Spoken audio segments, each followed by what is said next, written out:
കൃത്യമായി 5 വഖ്ത് നമസ്കാരം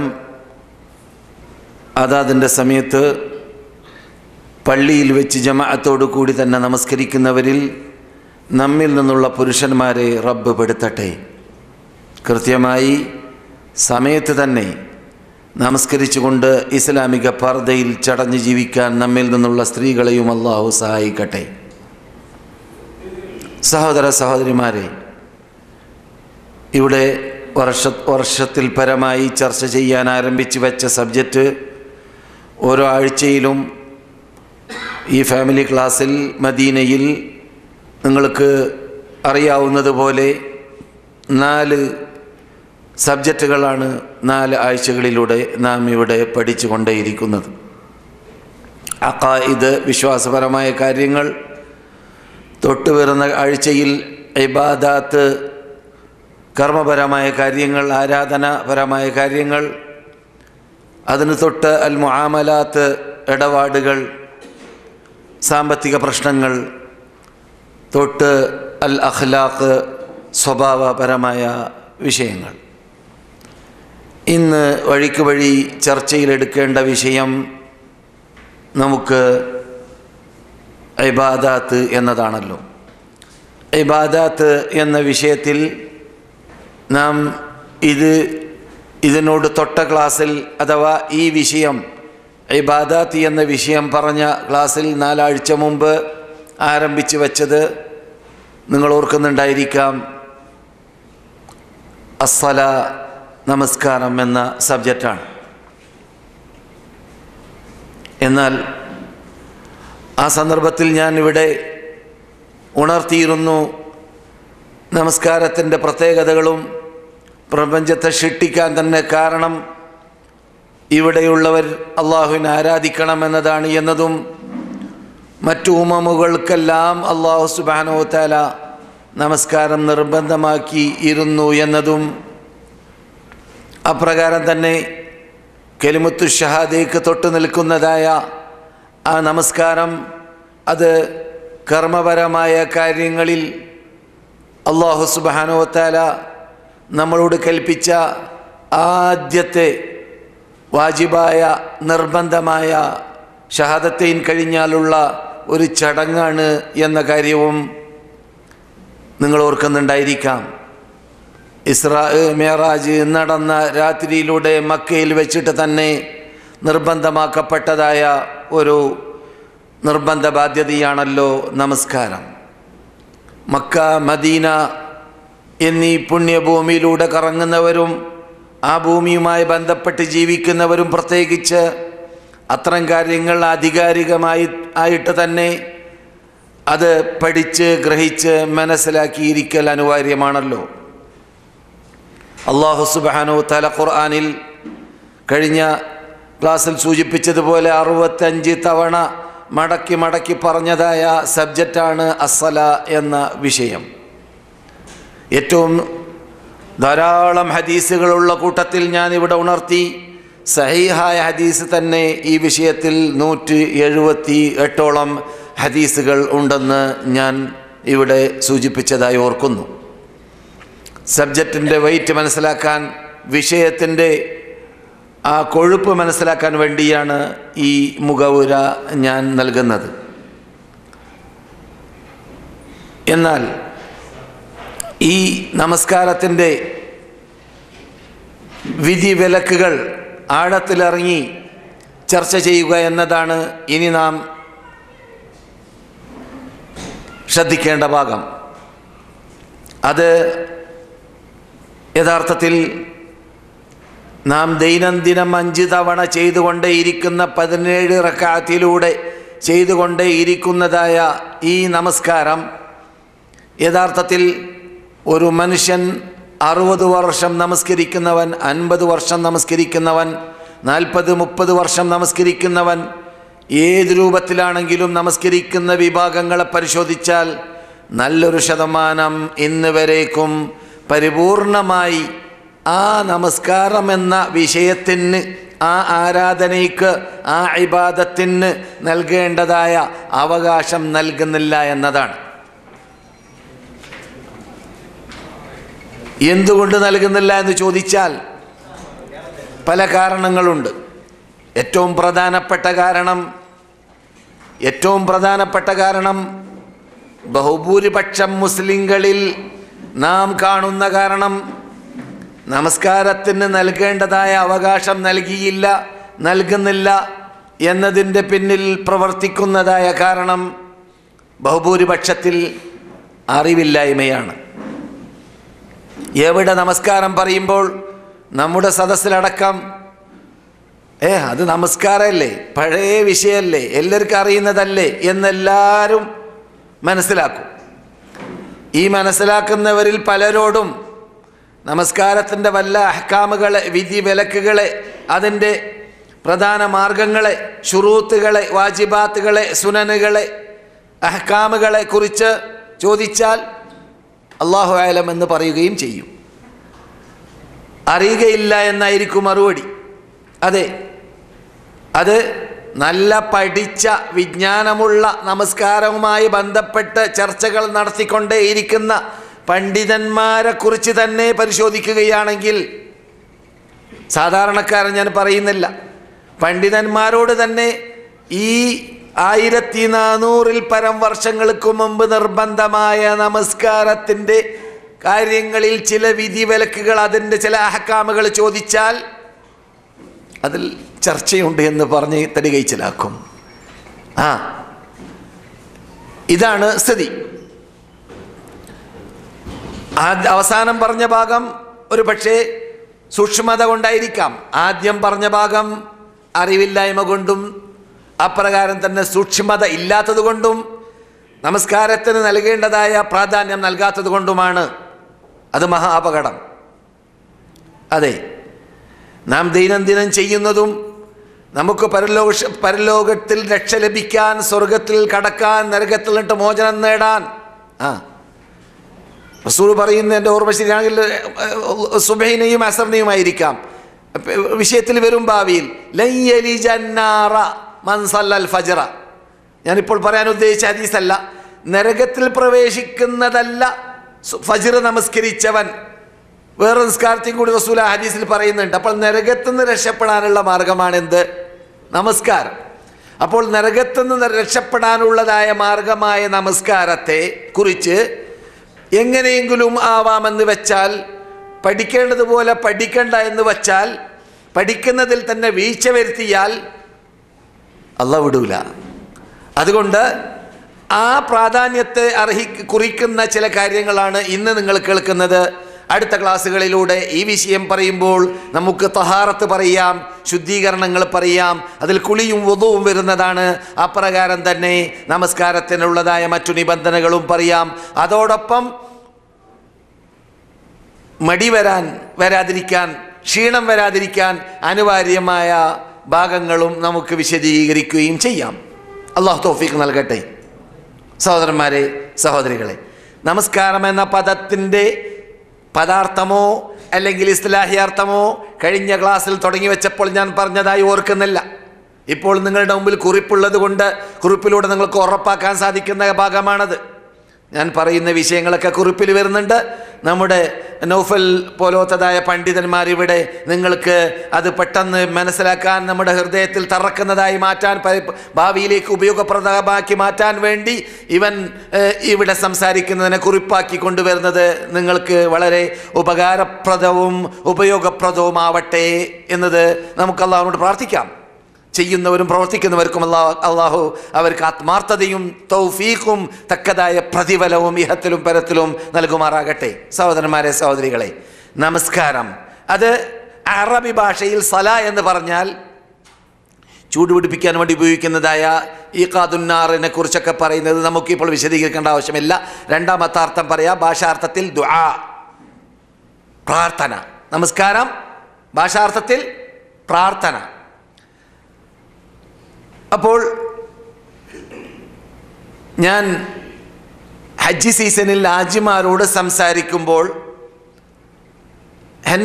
ഹജ്ജ് സീസണിലുള്ളതായ ക്ലാസ്സുകൾ കേട്ട് പരിചയമുള്ള സഹോദരന്മാർ മറന്നു കാണുകയില്ല.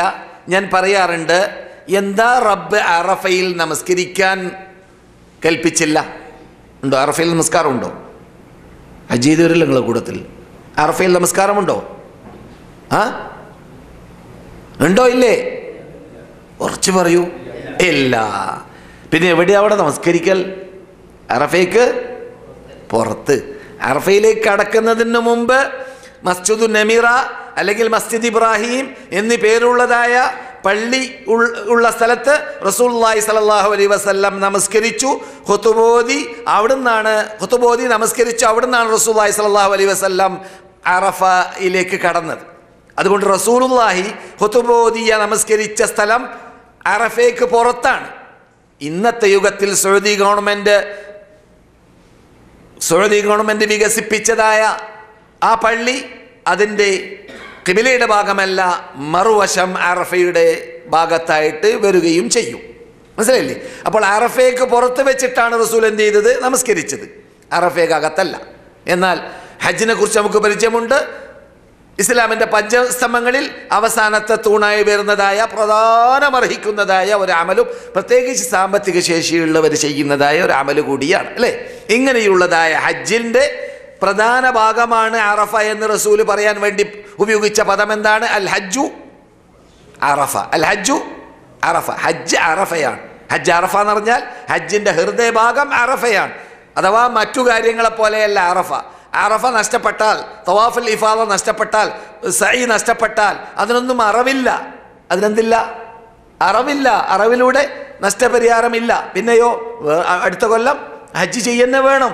ഹജ്ജ് പോയി 100 ഒട്ടകം അറുത്ത് കൊടുത്താലും ഹജ്ജ് കിട്ടൂല. അതാണ് ഹജ്ജ് അറഫ. അൽ ഹജ്ജു അറഫ. അങ്ങനെയുള്ള ഹജ്ജിൻ്റെ ഹൃദയഭാഗമാകുന്ന അറഫയിൽ എന്തുകൊണ്ട് പിന്നെ നമസ്കാരം നടന്നില്ല? നമസ്കാരത്തെക്കുറിച്ച് ഞാൻ കഴിഞ്ഞ ക്ലാസ്സിൽ എന്താ പറഞ്ഞത്? അഫ്ളലുൽ ഇബാദാത്തിൽ ബദനിയത്തി കുല്ലിഹ. ശരീരം കൊണ്ട് ചെയ്യുന്ന അമലുകളിൽ ഏറ്റവും ശ്രേഷ്ഠതയുള്ളതായ ഒരു അമലാണ് നമസ്കാരം, അല്ലേ? ശരീരം കൊണ്ട് ചെയ്യുന്ന അമലുകളിൽ ഏറ്റവും ശ്രേഷ്ഠതയുള്ളത് സക്കാത്തല്ല, നോമ്പല്ല, ഹജ്ജല്ല, പിന്നെന്താണ്? നമസ്കാരമാണ്, അല്ലേ? അങ്ങനെയുള്ള നമസ്കാരം എന്തുകൊണ്ട് പിന്നെ ഏറ്റവും പ്രധാനപ്പെട്ട അറഫയിൽ ഇല്ലാതെയായി മാറി എന്നത് ഹാജിമാരോട് ഞാൻ വിശദീകരിക്കുമ്പോൾ പറഞ്ഞത് നിങ്ങൾ ഓർക്കുന്നുണ്ടായിരിക്കാം. അതെന്താണ്? ആ നമസ്കാരത്തിൻ്റെ അകത്ത് അതിന് പ്രാധാന്യം ലഭിക്കാൻ കാരണമായ പ്രാർത്ഥന. ആ പ്രാർത്ഥനയാണ് അറഫയിൽ ചെയ്യാൻ വേണ്ടി കൽപ്പിച്ചത്. എന്താ നമസ്കാരത്തിൻ്റെ പ്രത്യേകത? അതിന് പ്രത്യേകത ലഭിക്കാൻ കാരണം നമസ്കാരം എന്ന് പറഞ്ഞാൽ എന്താണ്? ഭാഷാർത്ഥം പ്രാർത്ഥന. നമസ്കാരം എന്ന് പറഞ്ഞാൽ എന്താണ്? പ്രാർത്ഥന. അപ്പോൾ നമസ്കാരത്തിൻ്റെ ഹൃദയഭാഗം അത് പ്രാർത്ഥനയായതുകൊണ്ട് സുജൂദിൽ നാം പ്രാർത്ഥിക്കുന്നു, അത്തഹിയ്യാത്തുൽ നാം പ്രാർത്ഥിക്കുന്നു, നൃത്തത്തിൽ നാം പ്രാർത്ഥിക്കുന്നു. അങ്ങനെ റബ്ബുൽ ഇസ്സത്തിന് മുമ്പിൽ വെച്ചിട്ട് നാം പ്രാർത്ഥിക്കാൻ വേണ്ടി റബ്ബ് നമുക്ക് സെലക്ട് ചെയ്തതായ ഒരു സാധനമാണ് നമസ്കാരം, ഒരു ഇബാദത്താണ് നമസ്കാരം. എന്നതുകൊണ്ട് തന്നെ ആ നമസ്കാരത്തിൻ്റെ അകത്തുള്ളതായ ആ പ്രാർത്ഥനയാണ് എന്ത് ചെയ്യപ്പെട്ടത്? ഹാജിമാർക്ക് വേണ്ടി അവിടെ 6 മണിക്കൂർ നേരം റസൂലുള്ളാഹി അവരുടെ അൽ ഖസ്വ എന്ന ഒട്ടകത്തിൻ്റെ മീതെ കയറി ഇരുന്നു കൊണ്ട് റസൂല് കൈ പൊക്കിയിട്ടും പൊക്കാതെയും പ്രാർത്ഥിച്ചുകൊണ്ടേ ഇരുന്നു. പ്രാർത്ഥനയാണ്. അപ്പോൾ ആ പ്രാർത്ഥന എന്ന പദം അത് യഥാർത്ഥത്തിൽ എന്താണ്? നമസ്കാരത്തിൻ്റെ അർത്ഥമാണ്. പിന്നെ അവിടെ ഞാൻ കാരണം പറഞ്ഞിട്ടുണ്ട്, പുതുമുഖങ്ങൾക്ക് വേണ്ടിയിട്ട് ആ ഭാഗം പറഞ്ഞതുകൊണ്ട് ഉണർത്താം. ഈ അവിടെ എന്താ പ്രാർത്ഥന ഹാജിമാരെ കൊണ്ട് പ്രാർത്ഥിപ്പിക്കുന്നു? കാരണം അവിടെ സമ്മേളിക്കുന്നവർ ലോക മുസ്ലിങ്ങളാണ്, അല്ലേ? ലോക മുസ്ലിങ്ങളോ സകലം അവിടെയുള്ളവരിൽ നിന്നിട്ട് സാമ്പത്തിക ശേഷിയുള്ളവരെ സെലക്ട് ചെയ്ത് കൊണ്ടുവരുന്നതാണ്. അപ്പോൾ പ്രതിനിധികളാണ് ലോകത്തുനിന്ന് വരുന്നതായ മുസ്ലിങ്ങളിൽ നിന്ന് ഹജ്ജിന് വരുന്നവർ മറ്റുള്ളവർക്ക് പ്രതിനിധികളാണ്. അപ്പോൾ അവർ പഠിക്കേണ്ട ഹൃദയഭാഗം അറഫയിൽ നിന്നിട്ട് പ്രാർത്ഥനയുടെ പ്രാധാന്യം. ആ പ്രാർത്ഥന അത് അള്ളാഹിനോട് മാത്രമേ പാടുള്ളൂ എന്നതായ ആ മെയിൻ തത്വത്തിലേക്ക്, ആ പ്രധാന പോയിന്റിലേക്ക് ഹാജിമാരെ ക്ഷണിക്കാൻ വേണ്ടി അള്ളാഹു അവിടെ 6 മണിക്കൂർ നേരം പ്രാർത്ഥിക്കാനല്ലാതെ നോമ്പ് പിടിക്കാൻ കൽപ്പിച്ചില്ല, നമസ്കരിക്കാൻ കൽപ്പിച്ചില്ല എന്നതൊക്കെ നാം പഠിച്ചു വരുന്നതാണ്. നമ്മുടെ വിഷയം നമസ്കാരമാണ്. നമസ്കാരത്തിൻ്റെ അർത്ഥം ഭാഷാർത്ഥത്തിൽ പ്രാർത്ഥന എന്നതാണ് നാം പഠിച്ചത്. റസൂൽ പറയുന്നു, ഇദാ ദുഇയ അഹദുക്കും ഇല തആമി, നിങ്ങൾ എന്നിട്ട് ആരെങ്കിലും ഭക്ഷണത്തിന് വേണ്ടി നിങ്ങളുടെ സഹോദരൻ ക്ഷണിച്ചാൽ, ഒരാൾ നമ്മെ ഭക്ഷണത്തിന് ക്ഷണിച്ചു, റസൂൽ പറയുന്നത് എന്ത് വേണം? ഫല്യുജിബ്, ആ ക്ഷണിച്ചവൻ്റെ ക്ഷണം സ്വീകരിക്കട്ടെ, മറുപടി നൽകട്ടെ. പോകാൻ സാധിക്കുന്നില്ലെങ്കിൽ ഒഴിവ് കഴിവ് പറഞ്ഞിട്ട്, അത് ഹദീസിലുള്ളതല്ല, നമുക്കറിയാവുന്നതാണ്, മര്യാദയാണ്. എന്ത് വേണം? ഒഴിവ് കഴിവ് പറയാം. നമ്മുടെ കൂടെ ഇപ്പോൾ മാധ്യമങ്ങളുണ്ട്, മൊബൈലൊക്കെ ഉണ്ട്, വരാൻ പറ്റൂല എന്ന് ഒഴിവ് കഴിവ് അപ്പം തന്നെ പറയുക. പ്രത്യേകിച്ച് ഒലീമയാണെങ്കിൽ, കാരണം ചർച്ചയുണ്ട് പണ്ഡിതന്മാരുടെ ഇടയിൽ, ഒലീമയ്ക്ക് ക്ഷണിച്ചാൽ പോവൽ നിർബന്ധമാണ് എന്ന്. ഒലീമ എന്ന് പറഞ്ഞാൽ അറിയില്ലേ? കല്യാണത്തിന് വേണ്ടിയുള്ള സദ്യ. ആ സന്ദർഭത്തിൽ തന്നെ എന്നെ കൊണ്ട് സാധിക്കുകയില്ല എന്നോ അല്ലെങ്കിൽ പോകുന്നതിന് മുമ്പ്, ടൈം വരുന്നതിന് മുമ്പായിട്ടോ ഒഴിവ് പറയണം. റസൂല് പറയുന്നു, ഫല്യുജിബ്, മറിയു നൽകട്ടെ. എന്നിട്ടോ ഫൈൻകാന മുഫ്തിറൻ ഫല്യകുൽ, അവൻ നോമ്പുകാരനല്ലെങ്കിൽ ആ വീട്ടിലേക്ക് ചെന്നാൽ, നോമ്പുകാരനാണെങ്കിലും മറുപടി നൽകണം എന്നർത്ഥം. നോമ്പുകാരനാണെങ്കിലും മറുപടി നൽകണം. നോമ്പുകാരനല്ലെങ്കിൽ അവൻ ആ വീട്ടുകാരുടെ കൂടെ ഭക്ഷണം കഴിക്കട്ടെ. ഇനി നോമ്പുകാരനാണെങ്കിലോ, നോമ്പുകാരനല്ലെങ്കിലാണ് പറഞ്ഞിട്ടാ. ഇനി നോമ്പുകാരനാണെങ്കിലോ, വൈൻകാന സായിമൻ, നിന്നെ ഒരു വീട്ടുകാരൻ ക്ഷണിച്ചു, സദ്യക്ക് വേണ്ടി ക്ഷണിച്ചു, എന്നാൽ നീ ആ സഹോദരന് മനക്കെട്ടിട്ട് ഭക്ഷണമുണ്ടാക്കി കാണും, പ്രയാസപ്പെട്ടുകൊണ്ട് അവൻ ഒരുങ്ങിക്കാണും, അല്ലെങ്കിൽ അവൻ നിന്നെ ആദരിച്ചുകൊണ്ട് വിളിച്ചതായിരിക്കും. നിന്നെ അവൻ ആദരിക്കുമ്പോൾ നീ എന്ത് വേണം? അവനെ അവഗണിക്കാൻ പാടുള്ളതല്ല, അവനെ തരം താഴ്ത്താൻ പാടുള്ളതല്ല. ഏതായാലും നിന്നെ അവൻ ബഹുമാനിച്ചില്ലേ, ബഹുമാനിച്ച് വിളിച്ചതല്ലേ, അപ്പോൾ മറുപടി നൽകണം. ഇനി മറുപടി നൽകുമ്പോൾ നോമ്പുള്ള ആളാണെങ്കിൽ എന്ത് വേണം? റസൂൽ പറയുന്നു, ഫല്യുസല്ലി, അവൻ എന്താ ഫല്യുസല്ലി എന്ന് പറഞ്ഞാൽ നിസ്കരിക്കട്ടെ എന്നാണ്. നിന്നെ ഒരാൾ വിളിച്ചാൽ ആ വീട്ടിൽ പോയിട്ട് നിസ്കരിക്കല? അവൻ വിളിച്ചത് നമസ്കരിക്കാനാണോ? അല്ല. ഫല്യുസല്ലി എന്ന വാക്കിൻ്റെ അർത്ഥം ഇവിടെ എന്താണ്? അവൻ ആ വീട്ടുകാർക്ക് വേണ്ടി പ്രാർത്ഥിക്കട്ടെ. നിന്നെ ക്ഷണിച്ച വീട്ടുകാരെ വീട്ടിൽ പോവുക, എന്നിട്ട് നീ നോമ്പുകാരനാണെങ്കിൽ എനിക്ക് നോമ്പാണ്, അള്ളാഹു നിനക്ക് അനുഗ്രഹിക്കട്ടെ, നിന്റെ സുഫ്രയിലും ഭക്ഷണത്തിലും റിസ്ഖിലും ബർക്കത്ത് നൽകട്ടെ എന്ന് അവർക്ക് വേണ്ടി പ്രാർത്ഥിക്കട്ടെ എന്ന് നബിയുനാ മുഹമ്മദ് സല്ലല്ലാഹു അലൈഹി വസല്ലം. ഇതാണ് പ്രാർത്ഥന എന്ന അർത്ഥം നമസ്കാരത്തിനുണ്ട് എന്ന് നാം പഠിക്കാൻ വേണ്ടി ഉള്ള ഒരു തെളിവ്. സഹോദരന്മാരെ, സഹോദരികളെ, എന്നാൽ അപ്രകാരം തന്നെ അള്ളാഹു പറയുന്നു, ഖുദ് മിൻ അംവാലിഹിം സദഖതൻ തുതഹിറുഹും വതുസക്കീഹിം ബിഹാ വസല്ലി അലൈഹിം ഇന്ന സലാതക സകനുൽ ലഹും. ഖുദ് മിൻ അംവാലിഹിം സദഖതൻ, ദൂതരെ, നിങ്ങൾ അവരുടെ സമ്പത്തിൽ നിന്നിട്ട് നിർബന്ധ ബാധ്യതയാകുന്ന സക്കാത്തിനെ നിങ്ങൾ വാങ്ങണം. എന്തിനാണ്? തുതഹിറുഹും, അവരെ നിങ്ങൾ ശുദ്ധീകരിക്കാൻ വേണ്ടി. തുസക്കീഹിം ബിഹാ, അവർക്ക് സംസ്കരണം നൽകാൻ വേണ്ടി, അവരെ സംസ്കരിച്ചെടുക്കാൻ വേണ്ടി. സല്ലി അലൈഹിം, അവരുടെ മേലിൽ നിങ്ങൾ അവർക്ക് വേണ്ടി നിങ്ങൾ പ്രാർത്ഥിക്കണം. എന്തുകൊണ്ട്? ഇന്ന സലാത്തക, നിങ്ങൾ അവർക്ക് വേണ്ടി പ്രാർത്ഥിക്കുന്ന പ്രാർത്ഥന സകനുൽ ലഹും, അവർക്കതിലൂടെ ശാന്തിയും സമാധാനവും ലഭിക്കും. ഇവിടെ എന്താണ്? പ്രാർത്ഥനയാണ് ആ പറഞ്ഞ സലാത്തിൻ്റെ അർത്ഥം. അതെ, അപ്പോൾ നമ്മുടെ സബ്ജക്റ്റാകുന്ന സലാത്ത് എന്ന വിഷയത്തിൻ്റെ ഭാഷാർത്ഥമാണ് ഇപ്പോൾ നാം പഠിച്ചു വരുന്നത്. മറക്കരുത്. അപ്രകാരം തന്നെ നാം സാധാരണ അള്ളാഹുവിൻ്റെ ദൂതർക്കുള്ള സലാത്തിനെ പഠിക്കാറുണ്ടല്ലേ? ഇന്നല്ലാഹ വ മലായികതഹു യുസല്ലൂന അലൻ നബി. എന്താ നിസ്കരിക്കാന്ന് അതിൻ്റെ അർത്ഥം? അല്ല. ഇന്നല്ലാഹ വ മലായികതഹു യുസല്ലൂന അലൻ നബി യാ അയ്യുഹല്ലദീന ആമനു സല്ലു അലൈഹി വസല്ലിമു തസ്ലീമാ. എന്താ അവിടെയുള്ള സലാത്തിൻ്റെ അർത്ഥം?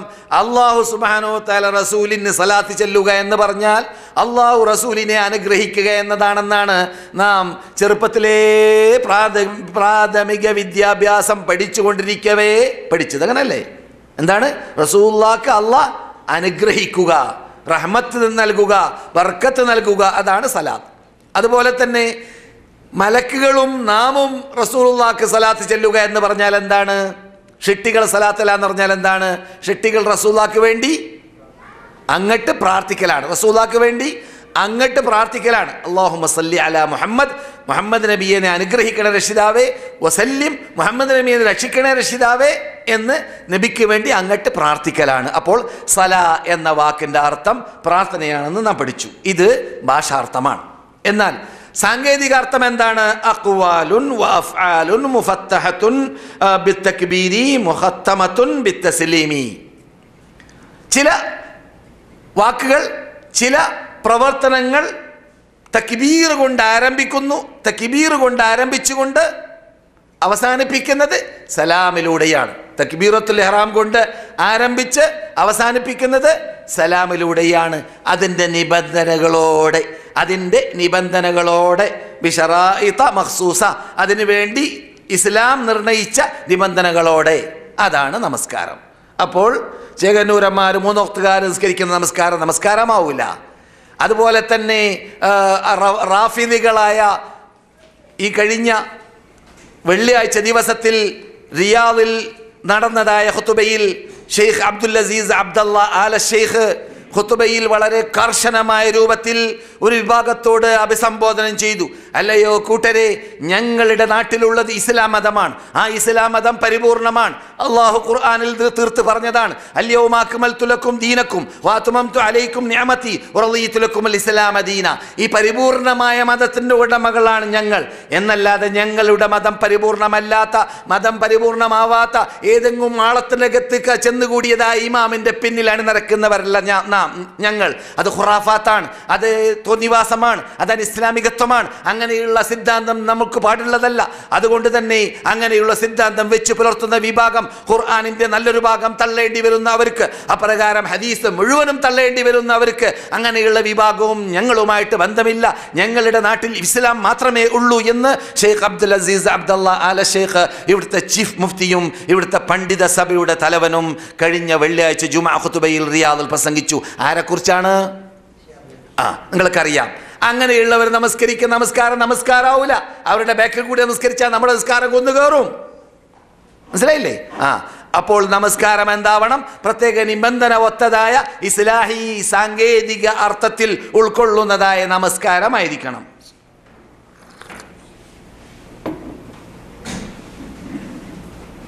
ഇനി മഹാനായ ഷെയ്ഖുൽ ഇസ്ലാം ഇബ്നുൽ ഖയ്യിം റഹ്മത്തുള്ളാഹി അലൈഹി നമസ്കാരക്കാരെ 5 ഓഹരി വെക്കുന്ന കണ്ടു.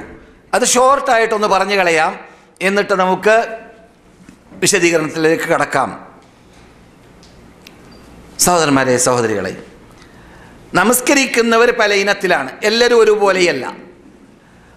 ഒന്നാമത്തെ ഇനം അദ്ദേഹം പറയുന്നു, അല്ലാലിമു ലിനഫ്സിഹി, ശരീരത്തെ ആക്രമിക്കുന്നവനായ നമസ്കാരക്കാരൻ. ശ്രദ്ധിക്കുക, ഓരോരുത്തരും ഞാൻ ഏത് ഇനത്തിൽപ്പെട്ടതാണ് എന്ന് നോക്കുക.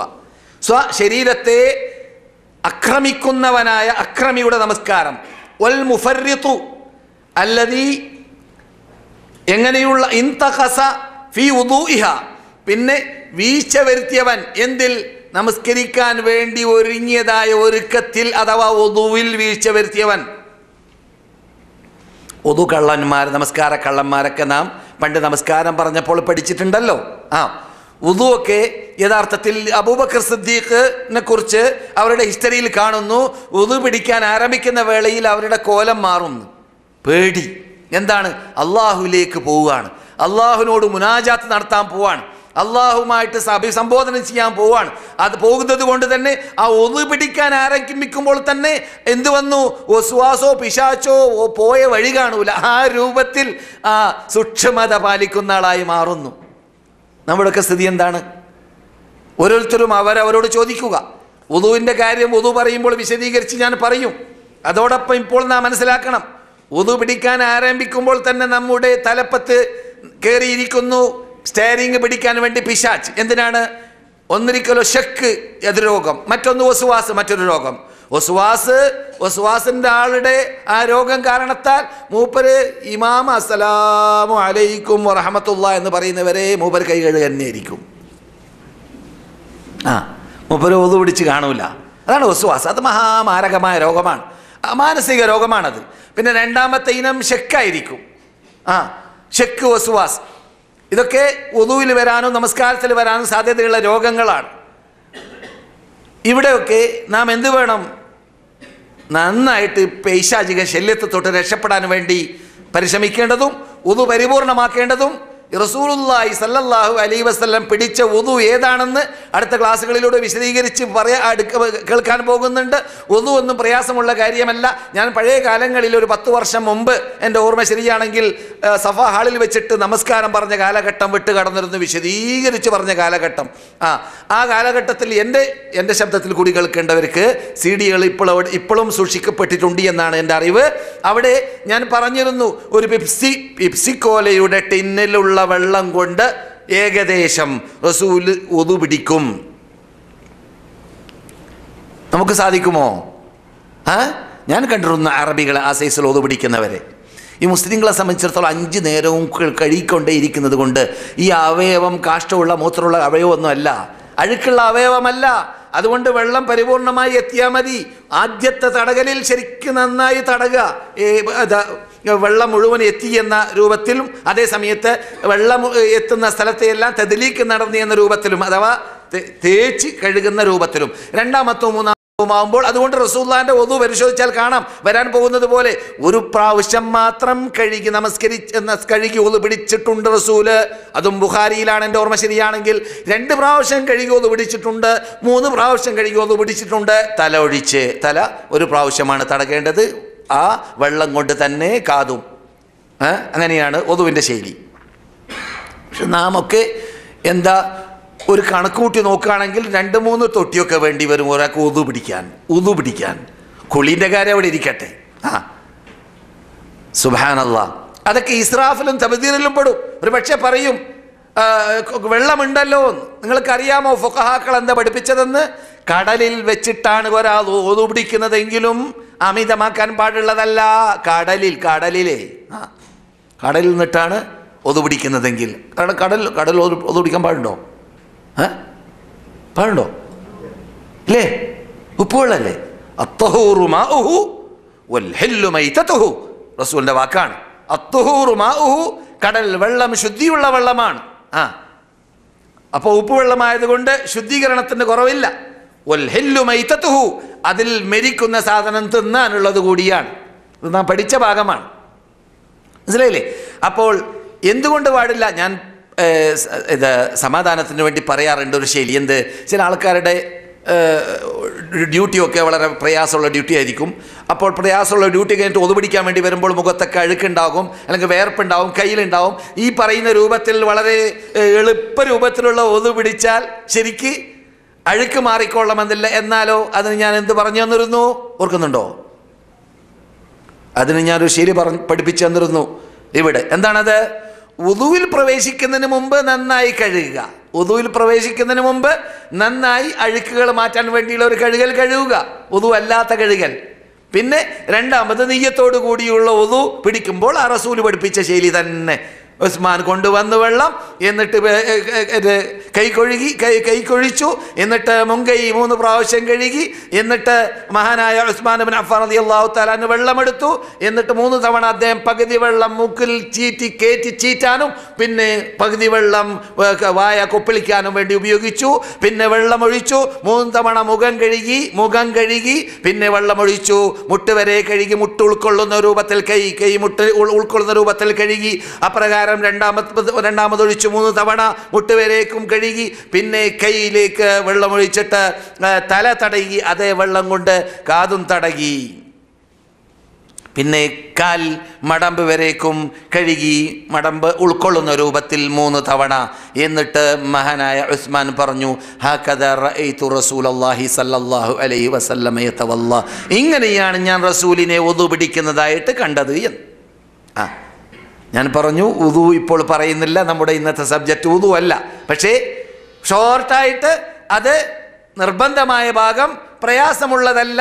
അതിനൊരു പ്രത്യേക മുസ്ലിയാരുടെ മൗലവിയുടെ ഒന്നും ആവശ്യമില്ല, എളുപ്പത്തിൽ ചെയ്തു തീർക്കാൻ പറ്റുന്നതാണ് എന്നത് പഠിപ്പിക്കാൻ വേണ്ടി സഹാബാക്കൾ പഠിച്ചു വെച്ചത് റസൂലിൽ നിന്നിട്ട് സല്ലല്ലാഹു അലൈഹി വസല്ലം. അങ്ങനെയാണ് റസൂൽ പഠിപ്പിച്ചു കൊടുത്തതും അങ്ങനെ തന്നെയാണ്. ഇനി വെള്ളമില്ല മേഖലയാണെങ്കിൽ, വെള്ളം കുറവാണെങ്കിൽ 1 പ്രാവശ്യം കഴിയാൽ മതി. അതിൽ കൂടുതലുണ്ടെങ്കിൽ 2 പ്രാവശ്യം കഴുകിയാൽ മതി. 3 തന്നെ ആയിക്കൊള്ളണമെന്നില്ല. അതാണ് ഞാൻ പറഞ്ഞത്, റസൂൽ ഒരു സായ കൊണ്ട് കുളിക്കും, ഒരു മുദ്ദ് കൊണ്ട് വുദു പിടിക്കുന്നു. സാ അറിയില്ലേ? സാ ഇവിടെ വന്നിട്ട് സാ അറിയാതെയോ? സാ ഇവിടെ എല്ലാ റമദാൻ മാസത്തിലും ഫിത്ർ സക്കാത്തിന് വേണ്ടിയിട്ട് അവർ തൂക്കുന്ന കാണുന്നില്ലേ? 2.25 കിലോ അല്ലെങ്കിൽ 2.5 കിലോ അല്പം കൂടുതൽ അതിൻ്റെ അകത്ത് വരും. അത് നമുക്ക് നിറച്ചിട്ട് നമുക്ക് ഫിത്ർ കൊടുക്കാനുള്ളതായ ആ ഗോതമ്പോ അല്ലെങ്കിൽ അരിയോ തരുന്നത് നാം കാണാറുണ്ടല്ലോ. അതാണ് സാ. ഒരു സായിൽ കുളിക്കും, ഒരു മുദ്ദിൽ, സാന്റെ നല്ലൊരു ഭാഗമാണ് എന്ത്? മുദ്. ഒരു മുദ്ദിൽ ഉദു പിടിക്കും. അതെ. അപ്പോൾ ഞാൻ എന്താ പറഞ്ഞു വന്നത്? മഹാനായ ഇമാം ഇബ്നുൽ ഖയ്യിം റഹ്മത്തുള്ളാഹി അലൈഹി പറയുന്നു, നമസ്കാരക്കാർ 4-5 ഇനമാണെന്ന് ഓഹരി വെച്ചുകൊണ്ട് സംസാരിക്കവേ അദ്ദേഹം പറയുകയാണ്, ഒന്നാമത്തെ ഇനം അല്ലാലിമു ലിനഫ്സിഹി, സ്വശരീരത്തെ ദ്രോഹിക്കുന്ന ആക്രമിക്കുന്ന വിഭാഗം. അതെങ്ങനെയാണ്? ഒന്ന് പിടിക്കേണ്ടതുപോലെ പിടിക്കുകയില്ല, അപ്രകാരം തന്നെ കൃത്യമായ സമയത്ത് നമസ്കരിക്കുകയില്ല, നമസ്കാരത്തിൻ്റെ വിധി വിലക്കുകൾ പാലിക്കുകയില്ല, അതിൻ്റെ അർക്കാനുകൾ പാലിക്കുകയില്ല, എങ്ങനെയെങ്കിലും ആവട്ടെ എന്നുള്ള രൂപത്തിൽ ഹൈവേ റോട്ടിൽ കൂടി പോകുന്നതായ വണ്ടി ഓടും പോലെ ചില ആൾക്കാർ നമസ്കാരം നമ്മൾ എന്തെങ്കിലും പറഞ്ഞ് 2 പറഞ്ഞ് 3-ാമത് പറയുമ്പോൾ 4 റക്അത്ത് പൂർത്തിയാക്കി കളഞ്ഞു. അതിനെക്കുറിച്ച് റസൂൽ പറഞ്ഞു, അത് മുനാഫിഖിന്റെ നമസ്കാരമാണ്. പിന്തിപ്പിച്ച മഗ്രിബ് വരെ, മഗ്രിബിനോട് അടുക്കുന്ന സമയത്ത് പിശാച് ഇവരെ എനിക്കാണ് പൂജിക്കുന്നത് എന്ന് പറയുന്ന ഒരു ടൈമുണ്ട്. ആ ടൈമിൽ അവരെന്ത് ചെയ്യും? അവർ പെട്ടെന്ന് 4 റക്അത്ത്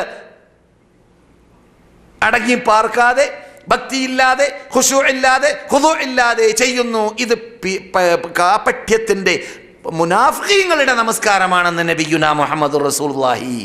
അങ്ങനെയുള്ള പെട്ടെന്നുള്ള നമസ്കാരം മുനാഫിഖീങ്ങളുടെ നമസ്കാരമാണെന്ന് റസൂൽ പറയുന്നു.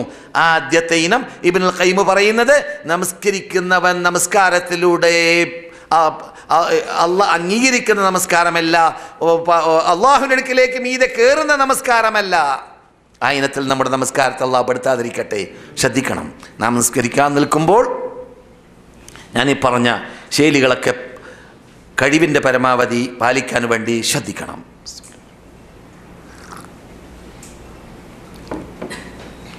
രണ്ടാമത്തെ വിഭാഗം അദ്ദേഹം നേരത്തെ പറഞ്ഞ രൂപത്തിലല്ല. പിന്നെയോ നമസ്കാരത്തിൻ്റെ വിധി വിലക്കുകളൊക്കെ സംരക്ഷിച്ചു. അദ്ദേഹം ഒതു പിടിക്കേണ്ടതുപോലെ പിടിച്ചു. പക്ഷേ അദ്ദേഹം മുജാഹദത്തുൻ നഫ്സ് നടത്തിയില്ല. ശരിക്കും ഒതുവൊക്കെ പിടിച്ചിട്ടുണ്ട്, ശരിക്ക് ഫർളൊക്കെ പൂർത്തിയാക്കിയിട്ടുണ്ട്. പക്ഷേ അദ്ദേഹത്തിൻ്റെ ഹൃദയം സാന്നിധ്യം ഇല്ല, റബ്ബിൻ്റെ മുമ്പിലേക്കല്ല. നിസ്കാരത്തിൽ അദ്ദേഹത്തിന് ശ്രദ്ധ ഉണ്ടായിട്ടില്ല. അദ്ദേഹം ഈ കിട്ടിക്കൊണ്ടിരിക്കുന്നതായ ശമ്പളത്തെ ഇങ്ങനെ മൂപ്പര് ഡിവൈഡ് ചെയ്യായിരുന്നു. എന്തൊക്കെ കാട്ടണം ഈ ശമ്പളം കൊണ്ട്? ഉദാഹരണം മാത്രം കേട്ടാ. നമുക്കൊരു വീട് കെട്ടണം, ഒരു പാലസ് കെട്ടണം, അതൊക്കെ ചിന്തിക്കുകയായിരുന്നു. നാട്ടിലേക്ക് ഇത്ര അയച്ചു കൊടുക്കണം, ഇത്ര ഞാൻ ഉപയോഗിക്കണം, ഇതൊക്കെ കണക്കൂട്ടലായിരിക്കും. മുജാഹദത്തുൻ നഫ്സ് അത് കാരണത്താൽ അദ്ദേഹം വസ്വാസിൽ അല്ലെങ്കിൽ ഭൗതിക ചിന്തകളിൽ പിടിപെടും. അതുകൊണ്ട് കാരണത്താൽ അദ്ദേഹം ഖുശൂഉം ഖുദൂഉം നഷ്ടപ്പെടുത്തി കളയുകയും ചെയ്യും. ആദ്യം പറഞ്ഞ വിഭാഗം മഹാനായ ഇമാം ഇബ്നുൽ ഖയ്യിം പറയുന്നു, ഹാദാ മുആഖബ്, നമസ്കാരത്തിലൂടെ ശിക്ഷിക്കപ്പെടുന്ന വിഭാഗമാണ്. കാപട്യത്തിൻ്റെ ഉടമകളുടെ സ്വഭാവമാകുന്ന നമസ്കാരം. നമസ്കാര കള്ളൻ, ശരിക്ക് സുജൂദില്ല. നമ്മുടെ ഖൗമിൽ വ്യാപകമാണ്. കേരളീയരിലല്ല, ഇന്ത്യക്കാരിൽ വടക്കേ ഇന്ത്യൻ ഭാഗത്തുനിന്ന് വരുന്നവർ, അപ്രകാരം തന്നെ ഹനഫി മദ്ഹബിൻ്റെ ഉടമകളാണെന്ന് വാദിക്കുന്നവർ. ഇമാം അബൂ ഹനീഫയായിട്ട് ഒരു ബന്ധമില്ല കേട്ടോ. എന്താണത്? കോഴി ഗോതമ്പ് തിന്നത് പോലെ സമീഅ അല്ലാഹു ലിമൻ ഹമിദ എന്ന് പറഞ്ഞ് പൂർത്തിയാകുന്നതിന് മുമ്പ് അല്ലാഹു അക്ബർ ഒരു ഓട്ടം. അതുപോലെ തന്നെ 2 സുജൂദിൻ്റെ ഇടയിൽ എത്തുന്നതിന് മുമ്പ് മൂപ്പര് പോയി കളഞ്ഞു. അങ്ങനെ കാണാറില്ലേ? പാകിസ്ഥാനിൽ നിന്ന് വരുന്നവരും അപ്രകാരം വടക്കേ ഇന്ത്യയിൽ നിന്ന് വരുന്നവരൊക്കെ ആ സൈസിൽ കാണും. അവൾ ഖുശൂ ഇത് പൂർത്തിയാക്കാത്ത രൂപത്തിൽ നമസ്കാര കള്ളന്മാരുടെ ശൈലിയിൽപ്പെട്ടതാണത്. രണ്ടാമത്തെ ഇനം വസ്വാസിൽ പിടിപെട്ടവർ, ഖുശൂഉം ഖുദൂഉം ഇല്ലാത്തവർ. ഇങ്ങനെയുള്ള ആദ്യത്തെ വിഭാഗം ശിക്ഷിക്കപ്പെടുമെന്ന് നാം പഠിച്ചു അല്ലേ? രണ്ടാമത്തെ വിഭാഗം ഫമുഹാസബുൻ, അയാൾക്ക് വിചാരണ ഉണ്ടാവും. നിസ്കാരത്തിൻ്റെ കാര്യത്തിൽ നീ നമസ്കരിച്ച നമസ്കാരത്തിൽ ഒരു വീഴ്ച വന്നിട്ടുണ്ട്, ഭക്തി എന്നത് നഷ്ടപ്പെട്ടിട്ടുണ്ട് എന്ന പേരിൽ എന്തുണ്ടാകും? വിചാരണ ഉണ്ടാകും. അതുകൊണ്ട് ഞാനിവിടെ പറഞ്ഞു, ഖുശൂ പറയുമ്പോൾ ശ്രദ്ധിക്കുക. ഈ വിധിവിലക്കുകൾ പറയുമ്പോൾ ആവേശം ഉണ്ടാവില്ല, ഓർക്കൊക്കെ വരും, എനിക്കറിയാം.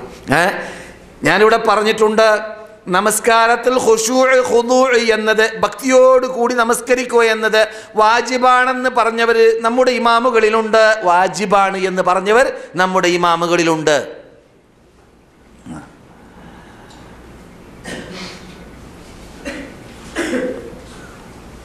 മൂന്നാമത്തെ ഇനം മഹാനായ ഇബ്നുൽ ഖയ്യിം പറയുന്നു, നിങ്ങൾ ശ്രദ്ധിച്ചോളി ഏത് ഇനത്തിൽപ്പെട്ട ആളാണ് ഞാനും നിങ്ങളും എന്നത് ഓരോരുത്തർ ഓർക്കുക. ഹാഫിളുൻ അലാ സലാത്തിഹി, അവൻ്റെ നമസ്കാരത്തിൽ അവൻ ശ്രദ്ധ ചെലുത്തും. ശൈത്താൻ പിശാചിൻ്റെ വസ്വാസ് കടക്കുന്നതില്ലാതിരിക്കാൻ ശ്രദ്ധിക്കുക. പിശാചേ ഏറ്റവും ദേഷ്യം കഴിഞ്ഞ ഉച്ചക്കുള്ള ക്ലാസ്സിൽ ഞാൻ പറഞ്ഞതുപോലെ പിശാചിന് ഏറ്റവും വലിയ കോപം അവൻ ഇവിടെ അള്ളാഹുവിൻ്റെ അടിമകൾ സുജൂദ് ചെയ്യുന്ന കാണുമ്പോഴാണ്. ഏറ്റവും വെറുപ്പ്, അറുപ്പ്, കോപം അവൻ ഉണ്ടാവല്ല അപ്പോഴാണ്. എന്തുകൊണ്ട്? ഒരു സുജൂദ് ഒഴിവാക്കിയത് കൊണ്ടല്ലേ അവിടുന്ന് മൂപ്പനെ തള്ളപ്പെട്ടത്. അതുകൊണ്ട് ഈ സുജൂദ് ചെയ്യുന്ന കണ്ടൂടാ. ഈ കൂട്ടർ എത്ര സുജൂദ ചെയ്ത് കൂട്ടുന്നത്. ഈ സുജൂദിലൂടെ അവർ ഓരോ സുജൂദിലൂടെ ഓരോ ഗ്രേഡ് ഇങ്ങനെ അവർക്ക് പൊങ്ങല്ലേ. ഇത് കണ്ട് സഹിക്കാൻ പറ്റുന്നില്ല പിശാചിന്. അതുകൊണ്ട് തന്നെ അവൻ അവൻ്റെ റജിലിനെ അല്ലാഹ് ഖുർആനിൽ പറഞ്ഞതുപോലെ അവൻ അവൻ്റെ പട്ടാളത്തെ അവൻ അവൻ്റെ കഴിവിനെ എല്ലാം ഉപയോഗിച്ചുകൊണ്ട് ആദമിൻ്റെ സന്തതി നമസ്കരിക്കുന്ന നമസ്കാരത്തെ അത് വസ്വാസിലൂടെയോ അത് വേറെ ഏതെങ്കിലും രൂപത്തിലോ അത് ഖുശൂ ഇല്ലാത്ത രൂപത്തിലോ നഷ്ടപ്പെടുത്താൻ വേണ്ടി പാടുപെടുന്നതാണ്, പരിശ്രമിക്കുന്നതാണ്. അപ്പോഴോ നമസ്കാരം അവസാനിക്കുമ്പോൾ അള്ളാഹുലേക്ക് കയറുന്നതിന് പകരം വാനലോകത്തിലേക്ക് കയറുന്നതിന് പകരം എന്താണ് സംഭവിക്കുക? പഴയ വസ്ത്രത്തെ പഴയ തുണിയെ ചുരുട്ടി വലിച്ചെറിയുന്നത് പോലെ അവിടെ നിന്ന് ആ നമസ്കാരത്തിന് വലിച്ചെറിയപ്പെടുന്നതുമാണ്, സ്വീകരിക്കപ്പെടുന്നതല്ല. അള്ളാഹിൻ്റെ അടുക്കൽ ഇലൈഹി നാം പഠിച്ചു യസ്അദുൽ കലിമുത് തയ്യിബു, നല്ലതായ വാക്കുകൾ, നല്ല നല്ല മെച്ചപ്പെട്ട കലിമത്ത് തൗഹീദ് പോലത്തെ വാക്കുകളാണ് അള്ളാഹിലേക്ക് കയറുക. സൽക്കർമ്മങ്ങൾ ഇവിടുന്ന് ചെയ്താൽ അതും അള്ളാഹിലേക്ക് കയറും. ഖുർആനാണ്. അപ്പോൾ നാം നമസ്കരിക്കുന്ന നമസ്കാരം അള്ളാഹിലേക്ക് കയറുന്നതായി മാറാതിരിക്കാൻ വേണ്ടി പിശാച് പാടുപെട്ടുകൊണ്ടേ ഇരിക്കുന്നുണ്ട് എന്ന് നാം പഠിച്ചു കഴിഞ്ഞാൽ അതിൽ നിന്നിട്ട് രക്ഷപ്പെടാൻ വേണ്ടി നാം പാടുപെടണം എന്നതാണ് പറഞ്ഞു വന്നത്. എന്നാൽ മൂന്നാമത്തെ ഇനക്കാരൻ അങ്ങനെ പാടുപെട്ട ആളാണ്. മൂന്നാമത്തെ ഇനക്കാരൻ അങ്ങനെ പാടുപെട്ട ആളാണ്. ഈയിടെ ഒരു സഹോദരനോട് പറഞ്ഞു, മലയാളിയാണ്, കൃത്യമായിട്ട് മേരിഡിയൻ ഹോട്ടലിൽ വെച്ചിട്ടാണ്. അവിടെ സമ്മേളനത്തിന് പോയപ്പോൾ ഒരു മലയാളി എന്നോട് പറഞ്ഞു, മൗലവി ഒരു കാര്യം പറയാനുണ്ട്. എന്താണ്? നമസ്കരിക്കാൻ നിന്നാൽ ഖുശൂ കിട്ടുന്നില്ല, എന്താണ് ഞാൻ കാട്ടേണ്ടത്? നമസ്കാരത്തിന് അള്ളാഹിന്റെ മുമ്പിൽ നിന്നാൽ ഭക്തിയോടുകൂടി നമസ്കരിക്കാൻ പറ്റുന്നില്ല. അവിടെ എന്താണ് പ്രതിവിധി? ആദ്യമായിട്ട് അള്ളാഹിനോട്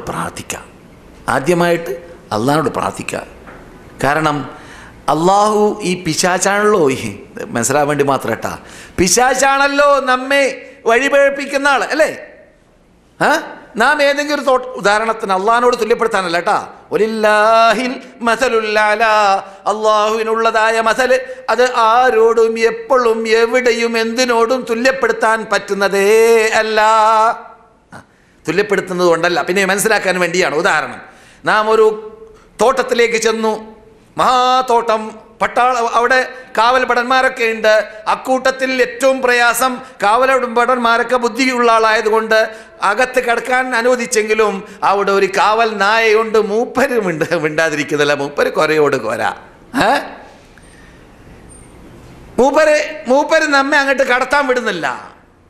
എന്താ നാം കാട്ടാ? ഏറ്റവും നല്ല മാർഗം എന്താണ്? ആ നായയുടെ ഉടമയെ വിളിക്കുക. അയാൾക്കേ സാധിക്കുള്ളൂ അല്ലേ. നായയുടെ ഉടമയ്ക്ക് നായ കൊടുത്തതായ താലീമാണ്, ട്രെയിനിങ് ആണ്. എന്ത്? ഇവിടെ ആരെയും കടത്തരുത് എന്നത്. അതനുസരിച്ചിട്ടാണ് അന്യൻ വരുമ്പോൾ നായ കുരക്കുന്നതല്ലേ. അപ്പോൾ നായയുടെ കുര നിർത്താൻ ഏറ്റവും നല്ല ശൈലി എന്താണ്? അതിൻ്റെ ഉടമയെ വിളിച്ചിട്ട്, അപ്പോൾ ഉടമ വന്നിട്ട് ഇവിടെ നിന്ന് പറഞ്ഞാൽ നായ ഓടൂലേ? അറിയില്ലേ അല്ലേ? നായയെ ആ തോട്ടത്തിൻ്റെ ഓണർ വന്നിട്ട് അവിടുന്ന് ആട്ടിയാൽ നായ ഉടനെ തന്നെ പോയി. പക്ഷെ നിന്നെ കാണുമ്പോഴാണ് കുരയ്ക്കുന്നത് അല്ലേ, നിന്നെ കാണുമ്പോഴാണ് കുരയ്ക്കുന്നത്. അപ്പോൾ നാം നമസ്കരിക്കാൻ നിൽക്കുമ്പോൾ നമ്മളിലേക്ക് വരുന്നതായ നായയായ പിശാചുണ്ടല്ലോ, ആ നായയായ പിശാചിനെ നാം മാറ്റാൻ വേണ്ടി പരിശ്രമിച്ചിട്ട് വിജയിച്ചില്ലെങ്കിൽ ഏറ്റവും നല്ല മാർഗം എന്താണ്? ആ പിശാചിന്റെയും എന്റെയും നിന്റെയും ഖാലിഖായ റബ്ബുൽ ഇസ്സത്തി ജല്ല ജലാലുവിനോട് ഗണപേക്ഷിക്കുക, റബ്ബേ ഖുശൂഅോടെ ഖുദൂഅോടെ ഭക്തിയോടെ നമസ്കരിക്കാനുള്ള തൗഫീഖ് നീ എനിക്ക് നൽകണമേ രക്ഷിതാവേ. അല്ലാഹു നമുക്ക് തൗഫീഖ് നൽകട്ടെ. അള്ളാഹിന്റെ തൗഫീഖ് ഉണ്ടെങ്കിൽ സാധിക്കും, ഇല്ലെങ്കിൽ സാധിക്കൂല. ഇതാണ് ആദ്യമായിട്ട് ചെയ്യേണ്ട മാർഗം. രണ്ടാമതായിട്ട് നാം ചെയ്യേണ്ടത് എന്താണ്? നമ്മുടെ ഭാഗത്തിൽ നിന്നിട്ട് അശാന്ത പരിശ്രമം ഉണ്ടായിക്കൊണ്ടേയിരിക്കുക. പിശാച് വെടക്ക് സാധനമാണ്. പിശാച് വെടക്ക് സാധനം ഇഷ്ടപ്പെടുന്ന ആളാണ്. പിശാച് അവൻ്റെ താമസ കേന്ദ്രം തന്നെ കക്കൂസ് പോലത്തെ സ്ഥലത്ത്, അഴുക്കുള്ള സ്ഥലത്ത്, അഴുക്കുള്ള സ്ഥലത്ത്, ഏറ്റവും കൂടുതൽ അഴുക്കുള്ള സ്ഥലത്ത്, ഏറ്റവും കൂടുതൽ വ്യഭിചാരം നടക്കുന്ന സ്ഥലത്ത്, ഏറ്റവും കൂടുതൽ ലഹരി പദാർത്ഥങ്ങളുള്ള സ്ഥലത്ത്, ഏറ്റവും കൂടുതൽ അശ്ലീലങ്ങൾ കാണുന്ന സ്ഥലത്ത്, അവിടെയെല്ലാമാണ് ആരുണ്ടാവുക? പിശാചുണ്ടാവുക. അപ്പോൾ ശുദ്ധരിൽ ശുദ്ധരായി റബ്ബുൽ ഇസ്സത്തിന്റെ മുമ്പിൽ നിന്നുകൊണ്ട് നമസ്കരിക്കാൻ നിൽക്കുന്നതായ ആ ശുദ്ധാത്മാക്കളുടെ അടുക്കലേക്ക് വരുമ്പോൾ അവിടെ അവനെന്തില്ല? സീറ്റില്ല. അതുകൊണ്ട് തന്നെ അവൻ ഓടുന്ന രംഗമാണത്. അവൻ ബാങ്ക് കേൾക്കുമ്പോൾ ഓടും, വടക്ക് ശബ്ദം ഉണ്ടാക്കിയിട്ട്. അവൻ തക്ബീറത്തുൽ ഇഹ്റാം കേൾക്കുമ്പോൾ ഓടും, വടക്ക് ശബ്ദം ഉണ്ടാക്കിയിട്ട്. അവന്റെ റന്നയെ കുറിച്ച് ഹദീസിൽ കാണാവുന്നതാണ്. അവൻ റസൂലുള്ളാഹി സ്വല്ലല്ലാഹു അലൈഹി വസല്ലം മക്കയിൽ വെച്ചിട്ട് മക്ക റിപ്പബ്ലിക് നടത്തിയ ദിവസത്തിൽ മഹാശബ്ദ കോലാലമുണ്ടാക്കി. ഷിട്ടികൾ കേൾക്കുകയില്ല ശബ്ദം. ഏത് മനുഷ്യന്മാർ കേൾക്കുകയില്ല. പിശാചിന്റെ ശബ്ദ കോലാലം. എന്തുകൊണ്ടാണ്? ആ പ്രയാസത്തിന്റെ കടുപ്പം കൊണ്ട്. അതെ, അതുപോലെ തന്നെ റസൂലുള്ളാഹി മദീനയിലേക്ക് വരാൻ വേണ്ടി പ്ലാനിട്ട ദിവസമുണ്ടല്ലോ, അവിടെ എഗ്രിമെന്റ് നടന്ന ദിവസമുണ്ടല്ലോ. നിങ്ങൾ പഠിച്ചല്ലോ, 11, 12, 13 വർഷങ്ങളിലായിട്ട് ഈ നുബുവത്തിന്റെ 11, 12, 13 വർഷങ്ങളിലായിട്ട് മദീനക്കാരുമായിട്ട് റസൂൽ കണ്ടുമുട്ടി. അതിനിടയ്ക്ക് റസൂൽ ബൈഅത്ത് ചെയ്തു. മദീനയിലേക്ക് റസൂൽ വരാൻ പ്ലാനിട്ടു. അല്ലേ, റസൂല് മദീനയിലേക്ക് വരാൻ പ്ലാനിട്ടു. ഈ ബൈഅത്ത് നടന്നപ്പോൾ പിശാച് അവിടുന്ന് അഖബയിലെ പാമ്പ്, അഖബയിലെ പിശാച് ശബ്ദിച്ചു എന്ന് നബിയുനാ മുഹമ്മദുർ റസൂലുള്ളാഹി. അവന്റെ റൺ അവിടെ ഉണ്ടായി. പ്രയാസം കൊണ്ടുള്ള സൈറൺ, പൈശാചിക സൈറൺ കൂടി കൂകിയെന്നാണ്. മനസ്സിലായില്ലേ? അതുപോലെ പൈശാചിക സൈറൺ കൂകുന്നതായ സമയമാണ്. മുഅ്മിൻ മുസ്ലിം അല്ലാഹു അക്ബർ എന്ന് പറഞ്ഞുകൊണ്ട് തക്ബീറുദ്ദീന് ചൊല്ലിയും കൊണ്ട് ഖുശൂഅോടെ ഖുദൂഅോടെ ഭക്തിയോടെ രോമാഞ്ചത്തോടെ ഭയപ്പെട്ടുകൊണ്ട് കണ്ണുനീര് ധാരധാരാക്കി ഒൽപ്പിച്ചുകൊണ്ട് അൽഹംദുലില്ലാഹി റബ്ബിൽ ആലമീൻ എന്ന് പറയാൻ നിൽക്കുമ്പോൾ അവൻ കൂകും. അവന്റെ ബാക്കിൽ നിന്നിട്ട് വെടക്ക് ശബ്ദമുണ്ടാകും. എന്നിട്ട് അവൻ ഓടുമെന്ന് നബിയുനാ മുഹമ്മദുർ റസൂലുള്ളാഹി. അതെ, ഇനി നാം അതിനുള്ള ചാൻസ് ഉണ്ടാക്കി കൊടുത്താൽ എന്ത് സംഭവിക്കുക? അവന്റെ സ്വഭാവമാണ് എന്ത്? വെടക്കെന്ന് ഞാൻ പറഞ്ഞല്ലോ. കേൾക്കുക, ശ്രദ്ധിക്കുക. ക്ഷണം വരുന്നുണ്ടോ? പിശാചിന് ഖുശൂഉം ഖുദൂഉം വേണ്ടാന്ന് വെച്ചിട്ട് നാം വിട്ടുകൊടുത്താൽ ഇവിടെ ചൊറിഞ്ഞ്, ഇവിടെ പല ചൊറിയാൻ പറ്റാത്ത സ്ഥലത്തൊക്കെ കൈ പോവാ. എന്താ സാധനം എന്താണ്? എല്ലാ സമയത്തൊന്നും ചൊറിച്ചലില്ല. നോക്കൂ, നിങ്ങളൊക്കെ ചൊറിയുന്നുണ്ടാ? ആരും ചൊറിയുന്നില്ല. എത്ര സൗകര്യത്തിലിരിക്കുന്നത്, ഒരു പ്രയാസമില്ല. ഇവിടെ ചൊറി, ഇവിടെ ചൊറി, ഇവിടെ ചൊറി, ഇവിടെ അനക്കം, ഇവിടെ ചലനം. എന്താ പ്രശ്നം? പിശാച് ഇങ്ങനെ എങ്ങനെയെങ്കിലും അവന്റെ നമസ്കാരം ഇത് നഷ്ടപ്പെടുത്തണമെന്ന പരിശ്രമം നടത്താണ്. അവന്റെ ലക്ഷ്യം തന്നെ, അവന്റെ പാർപ്പിടം തന്നെ, അവന്റെ ഇരിപ്പിടം തന്നെ എവിടെയാണ്? വടക്ക് സ്ഥലങ്ങളിലാണ്. അതുകൊണ്ട് ചിലപ്പോൾ ചില ആൾക്കാരുടെ കൈയൊക്കെ വടക്ക് സ്ഥലങ്ങളിലേക്ക് ചെല്ലും, ഇരിച്ചലും ചൊറിച്ചലൊക്കെ അവിടെയാ വരാ. എപ്പോൾ നാം അവന് കീഴടങ്ങി കൊടുത്താൽ ശ്രദ്ധിക്കണം. അള്ളാഹു നമുക്ക് എടുപ്പിച്ചതാണ്. സുമ്മല കഴിഞ്ഞ ക്ലാസ്സിൽ കേട്ടില്ലേ? സുമ്മല ആതിയന്നഹും മിൻ ബൈനി ഐദീഹിം വമിൻ ഖൽഫിഹിം വഅൻ ഐമാനിഹിം വഅൻ ശമാഇലിഹിം വലാ തജിദു അക്തറഹും ശാകിരീൻ. ഞാൻ അവരുടെ മുമ്പിൽ ചെല്ലും, വലത് ഭാഗത്ത് ചെല്ലും, ഇടത് ഭാഗത്ത് ചെല്ലും, പിൻഭാഗത്തിൽ ചെല്ലും. ഞാൻ അവരെ നിനക്ക് നന്ദിയുള്ളവരാക്കി എത്തിക്കാതിരിക്കാൻ പരിശ്രമിക്കുമെന്ന് അവൻ അവിടെ നിന്ന് പണ്ട് തന്നെ വാഗ്ദാനം ചെയ്തതാണ്, വരുന്നതിന് മുമ്പ് തന്നെ. അവന്റെ കുതന്ത്ര മന്ത്ര തന്ത്രം നാം താഴ്ന്നു കൊടുത്താൽ, അല്ലെങ്കിലോ ഇന്ന കൈദ ശൈത്താനി കാന ദഈഫാ. പിശാചിന്റെ കുതന്ത്ര മന്ത്രതന്ത്രം വളരെ ശേഷികെട്ടതാണ്. സത്യവിശ്വാസിയുടെ മുമ്പിൽ നാം ഒന്ന് ആ കരുത്തോടുകൂടി നിന്നുകൊടുക്കുക. അനങ്ങൂല എന്ന് വെച്ചാൽ ഇപ്പോഴൊക്കെ മൊബൈലിൽ മറുപടി പറഞ്ഞില്ലെങ്കിലും മറുപടി പറഞ്ഞു പറഞ്ഞു നോക്കുമ്പോൾ ഒന്ന് തോന്നുകയാണ് ചില ആൾക്കാർക്ക്. മൊബൈൽ ഇങ്ങനെ എടുക്കുക, എന്നിട്ട് മൊബൈലോടൊക്കെ കളിക്കുക, ആരാണ് വിളിച്ചതെന്നൊക്കെ നോക്കുക, എന്നിട്ട് നിസ്കരിക്കുകയാണ്. റബ്ബിൻ്റെ മുമ്പിലാണിത്, റബ്ബിൻ്റെ മുമ്പിലാണ് ഈ കാട്ടുന്നത്. സുബ്ഹാനല്ലാഹ്. അതെ, അപ്പോൾ നാം ശ്രദ്ധിക്കേണ്ട പ്രധാന ഭാഗമാണ് പറഞ്ഞു വരുന്നത്. ദൈനംദിനം നമുക്ക് അനുഭവിക്കുന്ന കാര്യമാണ് പറഞ്ഞു വരുന്നത്. ദൈനംദിനം റബ്ബിൻ്റെ മുമ്പിൽ നാം ആണല്ലോ. നിൽക്കുന്ന വേളയിൽ പാലിക്കേണ്ട മര്യാദകളാണ് എന്ന് മാത്രമല്ല നിർബന്ധ ബാധ്യതകളാണ് നിങ്ങൾ കേൾക്കുന്നത്. അതെ, ഇങ്ങനെ പൈശാചിക ശല്യത്തെ തൊട്ട് രക്ഷപ്പെടാൻ വേണ്ടിയുള്ള മുജാഹദത്ത് നടത്തുന്നുണ്ട്. നമസ്കാരത്തിൽ ചെയ്യേണ്ട ബാധ്യതകളൊക്കെ നിർവഹിക്കുന്നുണ്ട്. ഈ മനുഷ്യൻ ഫഹുവ ഫീ സലാത്തിൻ വ ജിഹാദ്, അവൻ നമസ്കാരത്തിലാണ്, അതേ സമയത്തിൽ ജിഹാദിൽ കൂടിയാണ്. വഹുവ മുകഫറുൻ അൻഹു, അങ്ങനെ നമസ്കരിക്കുന്നവൻ്റെ നമസ്കാരത്തിലൂടെ അള്ളാഹു അവൻ്റെ പാപങ്ങൾക്ക് ദോഷങ്ങൾക്ക് മോചനം നൽകുന്നതാണ്. നിസ്കരിക്കലോടുകൂടി റസൂൽ പറഞ്ഞ മാതിരി 5 നേരത്ത് ഉദു പിടിക്കേണ്ടതുപോലെ ഉദു പിടിച്ചാൽ അവൻ്റെ എല്ലാ ചെറുദോഷങ്ങൾ അതിലൂടെ കഴുകി ശുദ്ധീകരിച്ചു. അസ്സലവാത്തുൽ ഖംസ്, 5 വക്ത് നമസ്കാരം, മുകഫിറാത്തുൽ ലിമാ ബൈനഹുന്ന, അവകൾക്കിടയിലുള്ളതായ ചെറുദോഷങ്ങൾ പുറത്തു കൊടുക്കപ്പെടുന്ന, പുറത്തു കിട്ടാനുള്ളതായ മാധ്യമമാണ്, വഴിയാണ്, ഫോൺ വഴിയാണ്. നബിയുനാ മുഹമ്മദ് റസൂലുള്ളാഹി. സഹോദരന്മാരെ, 4-ാമത്തെ ഇനം നേരത്തെ പറഞ്ഞതായ പ്രത്യേകതകൾ ഉള്ളതോടുകൂടി അവൻ്റെ ഹൃദയം നമസ്കാര പ്രശ്നത്തിൽ റബ്ബിൻ്റെ ഉബൂദിയത്തിൽ മുഴുകി കിടക്കുന്ന വിഭാഗമാണ്. ആ വിഭാഗം അവൻ്റെ പാപങ്ങൾ പുറത്തു കിട്ടുന്നതോടുകൂടി അവൻ ചെയ്യുന്ന അമൽ പ്രതിഫലവും കിട്ടും.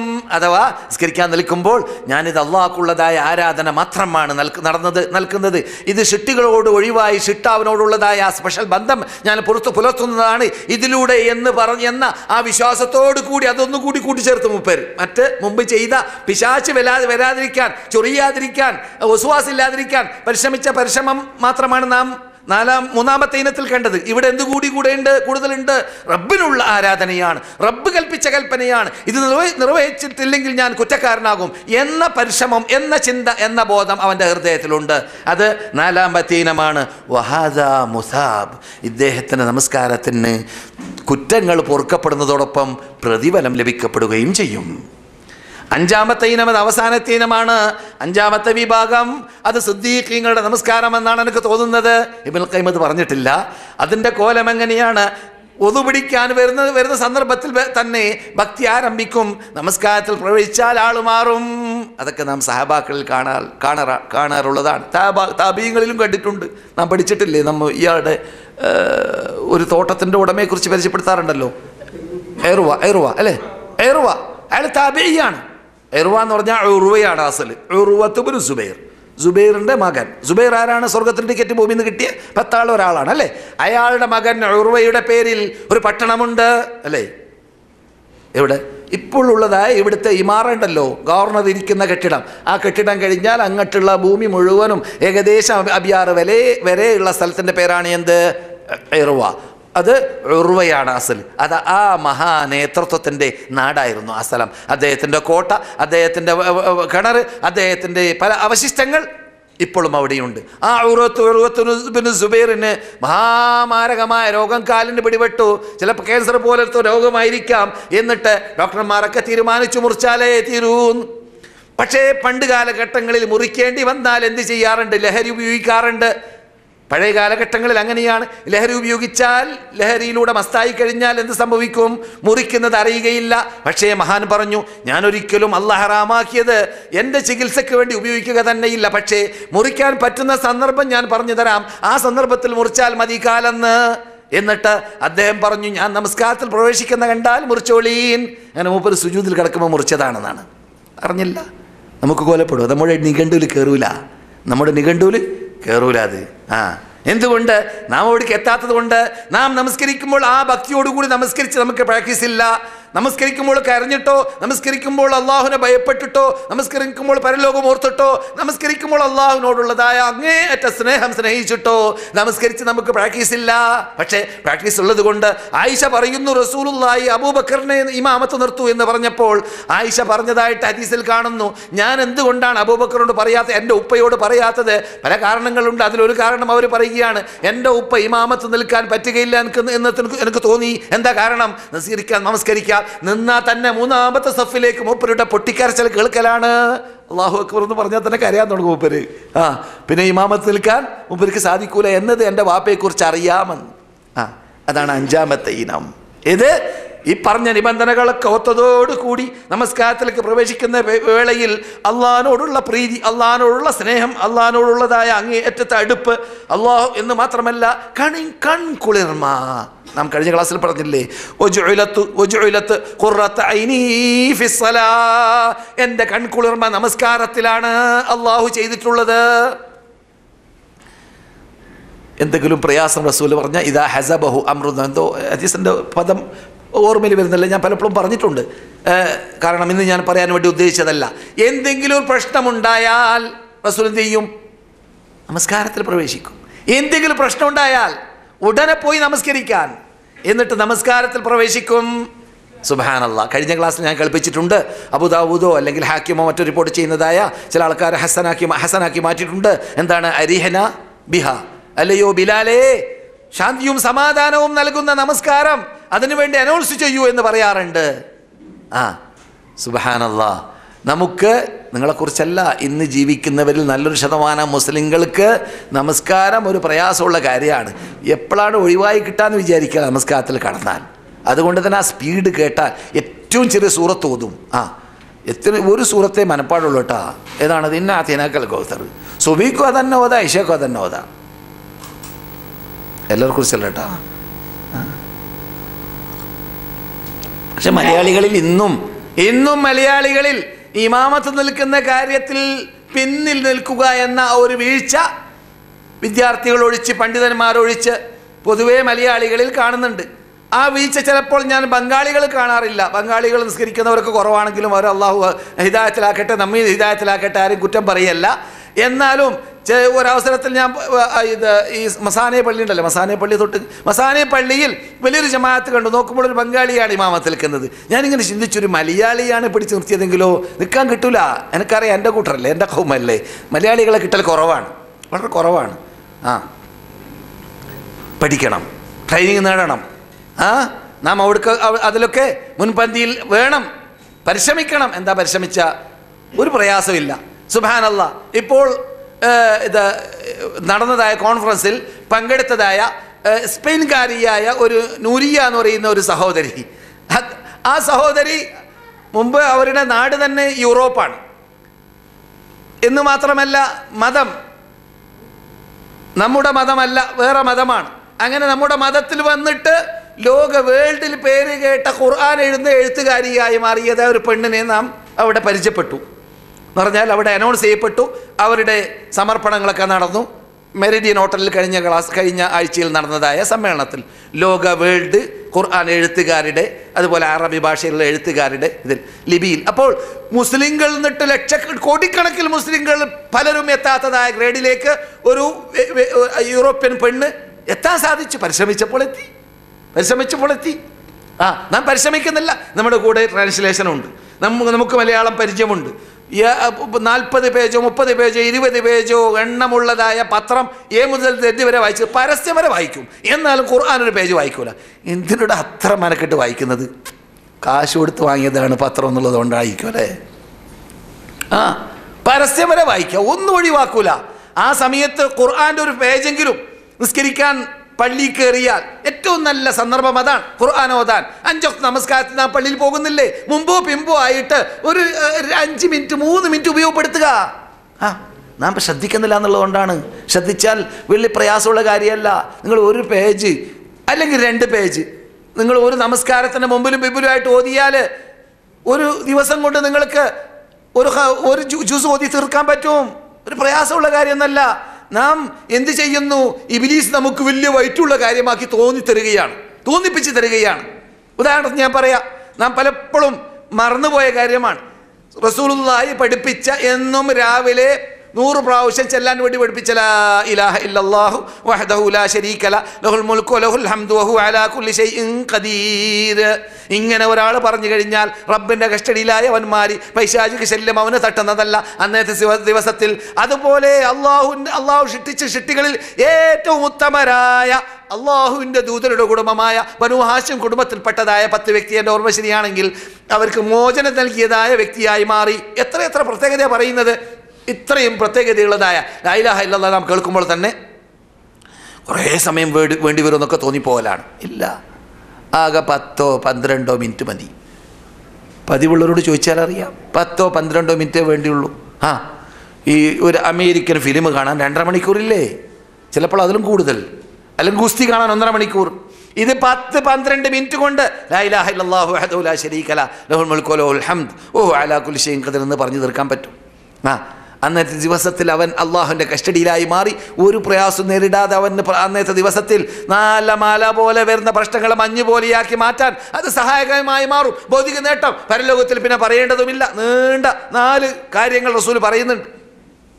അതുപോലെ നമ്മുടെ പാപങ്ങൾ സമുദ്രത്തിൻ്റെ തിരമാലയെ പോലെ എണ്ണമുള്ളതാണെങ്കിലും മണൽ തരികളെപ്പോലെ എണ്ണമുള്ളതാണെങ്കിൽ പോലും ചെറുദോഷങ്ങൾ പുറത്തു കിട്ടാനുള്ള ഭാഗം സുബ്ഹാനല്ലാഹി വബിഹംദിഹി എന്ന് 100 പ്രാവശ്യം പറയണം. 5 മിനിറ്റ് പരിശോധിച്ച് നോക്കുക. 5 മിനിറ്റ് നാം പരിശ്രമിക്കാത്തതുകൊണ്ടാണ്. അപ്പോൾ നാം ടൈമിന് വേണ്ടതുപോലെ വില നൽകാത്തത് കൊണ്ടും പരിശ്രമിക്കാത്തത് കൊണ്ടും വരുന്ന നഷ്ടങ്ങൾ ധാരാളമുണ്ട്. അക്കൂട്ടത്തിൽപ്പെട്ടതാണ് ഈ മനക്കെട്ട് ഒതു പിടിച്ച് അനുവാദം ചോദിച്ചിട്ടോ ചോദിക്കാതെയോ കമ്പനിയിൽ നിന്നിട്ട് അല്ലെങ്കിൽ കട പൂട്ടി ഹറമിലേക്ക് അല്ലെങ്കിൽ തൊട്ട പള്ളിയിലേക്ക് നടന്ന് പുരുഷന്മാരാണെങ്കിൽ വന്നു, സഹോദരികളാണെങ്കിൽ മനക്കെട്ട് ബുദ്ധിമുട്ടി കുട്ടികൾ അവിടെ കരച്ചിലൊക്കെ നിർത്തിവെച്ചു. കരച്ചിലുള്ളതോടുകൂടി തന്നെ ഒതു പിടിച്ചു, ടൈം നഷ്ടപ്പെട്ടു പോകണ്ടെന്ന് തീരുമാനിച്ചു. എന്നിട്ട് ഇരിപ്പിലേക്ക് ചെന്നു, എന്നിട്ട് നിസ്കരിക്കാൻ നിന്നു. ഈ മനക്കെട്ട പ്രയാസപ്പെട്ട ആ പ്രയാസം ആ ബുദ്ധിമുട്ടിന് റിസൾട്ട് വേണ്ടേ? ഒരു സ്വീകാര്യമായ നമസ്കാരം നിസ്കരിക്കുക, അതിനുവേണ്ടി പരിശ്രമിച്ചൂടെ? അല്ലാഹു തൗഫീഖ് നൽകട്ടെ. 5-ാമത്തെ ഇനം അൽ വാബിലു സബി എന്ന ഗ്രന്ഥത്തിൽ മഹാനായ അൽ ഹാഫിദ് ഇബ്നുൽ ഖയ്യിം റഹ്മത്തുള്ളാഹി അലൈഹി പറഞ്ഞതായ 5 ഇനങ്ങളാണ് നിങ്ങൾ ഈ കേട്ടത്. ഓരോരുത്തരും പരിശോധിക്കുക, ഏത് ഇനത്തിൽപ്പെട്ട ആളാണ് ഞാൻ. എനിക്ക് തോന്നുകയാണ് നമ്മളൊക്കെ 3-ാമത്തെ ഇനത്തിൽ പെടാനാണ് സാധ്യത. 4-ാമത്തെ ഇനത്തിൽ വരെ പെടാൻ നമ്മിൽ നിന്നിട്ട് ബഹുഭൂരിപക്ഷത്തിന് ഞാൻ അടക്കമുള്ള സാധ്യത കുറവാണ്. എന്നാലും അല്ലാഹു സുബ്ഹാനഹു വ തആല സ്വീകാര്യോഗ്യമായ ആ നമസ്കരിക്കുന്നവരിൽ അല്ലാഹു നമ്മെ പെടുത്തട്ടെ. കുറിപ്പ് വരും. അപ്പോൾ ഈ 5 ഇനങ്ങൾ ചോദിക്കപ്പെടും കുറിപ്പിൽ. അപ്പോൾ നിങ്ങൾക്ക് മനപ്പാടമാക്കാൻ എളുപ്പമായി സാധിക്കും. ഞാൻ മനപ്പാടമാക്കിയാൽ നടപ്പാക്കാൻ വേണ്ടി പാടുപെടുക. അള്ളാഹു അതിന് അനുഗ്രഹിക്കട്ടെ. ഈ 5-ാമത്തെ ഇനം അവനാണ് ഏത്? റബ്ബിനെ കണ്ടുകൊണ്ട് നമസ്കരിക്കുന്ന മുഖറബായ അള്ളാഹുലേക്ക് അടുത്തതായ വ്യക്തിത്വം. മുഖറബുൻ ഇലാ റബ്ബിഹി, നമസ്കാരത്തിലൂടെ അള്ളാഹിലേക്ക് അടുത്തവൻ. അപ്പോൾ ഓരോ നമസ്കാരം നടക്കുമ്പോൾ അവൻ അടുത്തു എവിടം വരെ എത്തും? അവൻ ഈ ലോകത്തോട് വിട വാങ്ങുന്ന വേളയിൽ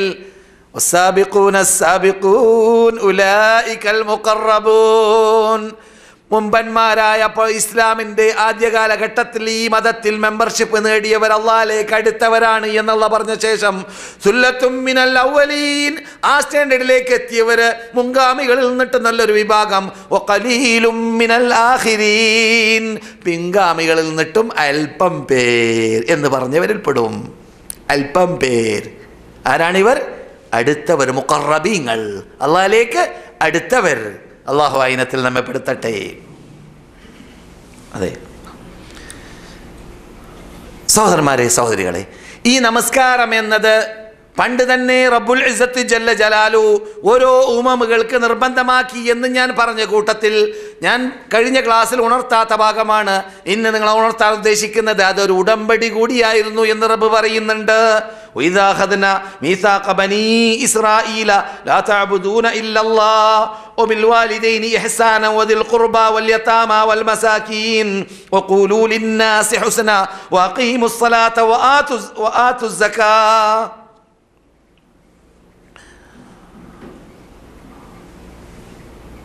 നാം പണ്ടുള്ള ഉമ്മമുകളോട് ഉടമ്പടി വാങ്ങിയെന്നാണ് ഈ മീസാഖ് ഉടമ്പടി.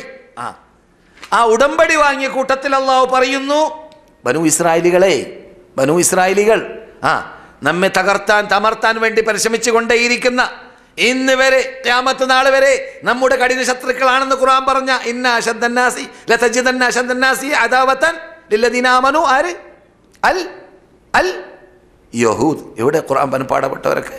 അൽ യഹൂദ്. ഏറ്റവും കഠിന ശത്രുക്കൾ സത്യവിശ്വാസികളുടേത് ഭൂമിയിൽ ആരാണ്?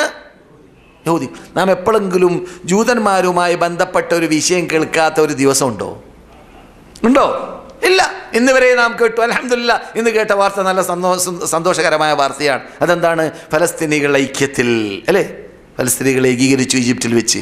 ഈജിപ്തിൽ ഇരുന്നു കൊണ്ട് അവർ എല്ലാ 9 സംഘടന 11 ഉണ്ട് ഓരോ അഭിപ്രായത്തിൽ 11 സംഘടന, രാഷ്ട്രീയ സംഘടന, അവരൊക്കെ കൂടി ഒരു ഐക്യത്തിലേക്ക് എത്തി. അവർ ഒരുമിക്കണം എന്ന് തീരുമാനിച്ചു. അത് നല്ല സന്തോഷ വാർത്തയാണ്. അവർക്ക് അതേ രൂപത്തിൽ ഇസ്ലാമിൻ്റെ പേരിൽ ഭാവിയിൽ ഐക്യമാക്കി മാറ്റാൻ തൗഫീഖ് നൽകട്ടെ. എന്നാൽ ഞാൻ പറഞ്ഞു വരുന്നത്, ഈ നമ്മുടെ കഠിന ശത്രുക്കളാണെന്ന് അള്ളാഹു ഖുർആനിൽ പറഞ്ഞതായ ജൂതന്മാരുമായുള്ള പ്രശ്നങ്ങൾ ഉണ്ടാവാത്തൊരു ദിവസം നമ്മുടെ ജീവിതത്തിൽ നാം കാണാറില്ല, കേൾക്കാറില്ല. പണ്ട് തന്നെ അങ്ങനെ തന്നെയാണ്.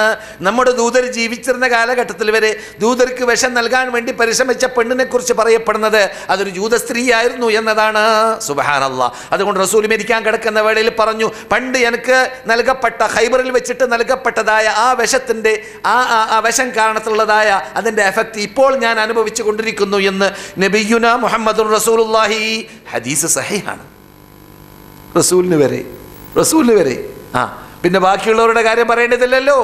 അതിനുശേഷം നാം കണ്ടതായ പല നമ്മുടെ നേതാക്കളുടെ കൊലകളുടെ പിന്നിൽ പ്രവർത്തിച്ചതും ഉസ്മാൻ ഇബ്നു അഫ്ഫാൻ റളിയല്ലാഹു തആല അൻഹുവിന്റെ കൊലയുടെ പിന്നിൽ പ്രവർത്തിച്ചത് ആരാണെന്ന് ചോദിച്ചാൽ നമുക്ക് മറുപടി കിട്ടുക എന്താണ്? അബ്ദുല്ലാഹ്. ആരാണ് പറഞ്ഞത്? അഹ്സൻത, ജസാക്കല്ലാഹു ഖൈർ. അയാൾക്ക് സമ്മാനമുണ്ട്. അമീൻ സാഹിബിനോട് വാഗ്ദാനം ചെയ്ത സമ്മാനം ബാക്കിയുണ്ട് പണ്ട്.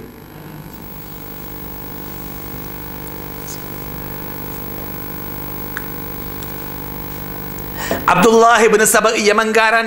പേര് അബ്ദുള്ള എന്ന് മാറ്റി. ജൂതനാണ് ആൾ. യമൻ നിന്നിട്ട് ജൂതൻ വന്നു ഇറാഖിൽ വന്ന് കുഴപ്പമുണ്ടാക്കി. എന്നിട്ട് മൂപ്പര് പ്രഖ്യാപിച്ചു. എന്ത്? റസൂൽ പ്രഖ്യാപിച്ചിട്ടുണ്ട് മരിക്കുന്നതിന് മുമ്പ് അലി എൻ്റെ ഒസിയാണെന്ന് പ്രഖ്യാപിച്ചു എന്ന് മൂപ്പര് കൊണ്ടുവന്ന കിംവദന്തിയാണ്, കരിഞ്ചന്തയാണ്, കള്ള ഹദീസാണ്. അവിടെ മുതലാണ് ഈ ഷിയാക്കളൊക്കെ പിന്നെ ഉടലെടുത്തതൊക്കെ. അപ്പോൾ നാം ഹിസ്റ്ററി പരിശോധിച്ച് നോക്കിയാൽ അള്ളാഹ് പറഞ്ഞ തത്വം അങ്ങനെ തന്നെ പ്രകടമായി കാണാം. എന്ത്? ലതജിദന്ന അശദ്ദന്നാസി അദാവത്തൻ ലില്ലദീന ആമനു. സത്യവിശ്വാസികളുടെ കഠിന ശത്രുക്കളായിട്ട് നിങ്ങൾ കാണാം. ആരെ? അൽ യഹൂദ്, ജൂതന്മാരെ. അങ്ങനെയുള്ള ആ ജൂതന്മാരുടെ വലിയാപ്പന്മാർ, അവരുടെ മുമ്പന്മാരായ ബനൂ ഇസ്രായേലികൾ, മൂസയുടെ പിന്നാലെ നടന്നവര്, അവരുടെ ശേഷം വന്നവരുടെ പിന്നാലെ നടന്നവര്, അവരോടെല്ലാം റബ്ബ് പറയുന്നു, ഞാൻ ഉടമ്പടി വാങ്ങിയിട്ടുണ്ട്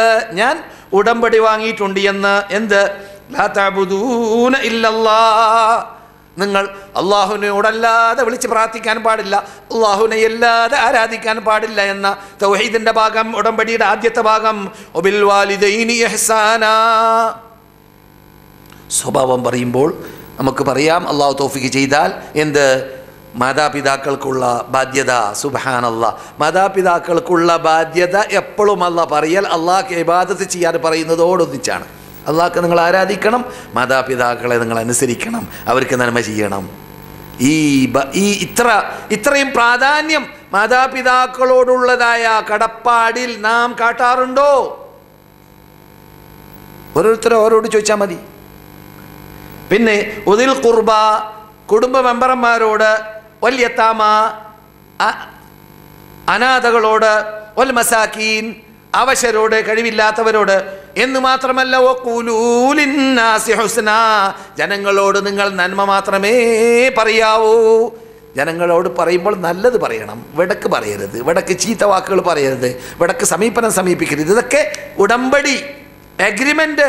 ആരുമായി? ജൂതന്മാരുമായി, അതുപോലെ ബനൂ ഇസ്രായേലുകളുമായി അവരോട് നടത്തിയ ഉടമ്പടിയിൽപ്പെട്ടതാണ് വാഖീമുസ്സലാ, നിങ്ങൾ നമസ്കാരം കൃത്യമായി നിലനിർത്തണം. നമ്മുടെ വിഷയം, നമ്മുടെ സബ്ജക്റ്റ്.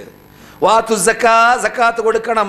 സുമ്മ അള്ളാഹ് പറയുന്നു, അല്ലയോ ജൂതന്മാരെ, ബനു ഇസ്രായേലികളെ, സുമ്മ തവല്ലൈത്തും, ഇതൊക്കെ ഞാൻ നിങ്ങളോട് ഉടമ്പടി വാങ്ങിയിട്ട് നിങ്ങൾ പിന്തിരിഞ്ഞു കളഞ്ഞല്ലോ, നിങ്ങളത് പാലിച്ചില്ലല്ലോ. സുമ്മ തവല്ലൈത്തും ഇല്ലാ ഖലീലം മിൻകും, നിങ്ങൾ എന്നിട്ട് അല്പം പേരൊഴിച്ച്. അള്ളാഹു ഖുർആനല്ല, അള്ളാഹിന്റെ കലാമല്ലേ. അപ്പോൾ ജൂതന്മാരിൽ നിന്നിട്ട് മുസ്ലിങ്ങളായവരില്ലേ, അവരെ ഒഴിവാക്കാണ്, അല്പം പേരൊഴിച്ച്. വഅൻതും മുഅ്രിദൂൻ, നിങ്ങൾ പിന്തിരിഞ്ഞു കളഞ്ഞു. ജരീർ ഇബ്നു അബ്ദില്ലാഹി അൽ ബജലി, ജരീർ ഇബ്നു അബ്ദില്ലാഹി അൽ ബജലി ഒരു സഹാബിയാണ്. അദ്ദേഹം പറയുന്നു, ജരീറിനെ ഞാൻ പണ്ടൊക്കെ കേൾപ്പിച്ചിട്ടുണ്ട്, മറന്നിട്ടില്ലല്ലോ, ക്ഷീണം മാറാനാണ്. പണ്ട് ജരീർ റസൂല് പറഞ്ഞു, ഈ റസൂൽ ഇവിടുന്ന് ഖാലിദ് ഇബ്നുൽ വലീദിനെ അയച്ചു, ജരീറിനെ അയച്ചു, വേറെ ഓരോ വ്യക്തികളെ അയച്ചു. ഇന്നാൾ ലാത്തയെ തകർത്തണം, ലാത്ത. ഇന്നാൾ ഉസ്സയെ തകർത്തണം, ഇന്ന് ബിംബങ്ങളെ തകർത്തണം, ഇന്ന് അമ്പലങ്ങളെ തകർത്തണം. തായിഫിലുള്ള അതിന് പരിസരത്തിലുള്ള മുസ്ലിം രാഷ്ട്രങ്ങളായി മാറിക്കഴിഞ്ഞതായ നാടുകളിൽ കെട്ടിപ്പൊക്കപ്പെട്ടതായ ഖബറുകളെ തകർത്താനും ബിംബങ്ങളെ തകർത്താനും റസൂൽ കൽപ്പിക്കാറുണ്ടായിരുന്നു. എന്തൊക്കെയാണ് ശ്രദ്ധിച്ചില്ലേ? നമ്മുടെ നാട്ടിൽ ലക്ഷക്കണക്കിൽ കാശ് അവശരിൽ നിന്നിട്ട്, കഴിവില്ലാത്തവരിൽ നിന്നിട്ട് വരെ പിരിപ്പിച്ചെടുത്തിട്ട് വലിയ ഡോം, എവിടെ? ഖബറിന്റെ മീതെ അല്ലേ നടത്താറില്ലേ? റസൂലുള്ളാഹി അലി പറയുന്നു, നമ്മുടെ വിഷയമല്ല, പക്ഷേ ജരീർ പറഞ്ഞപ്പോൾ ഓർമ്മയിൽ വന്നു.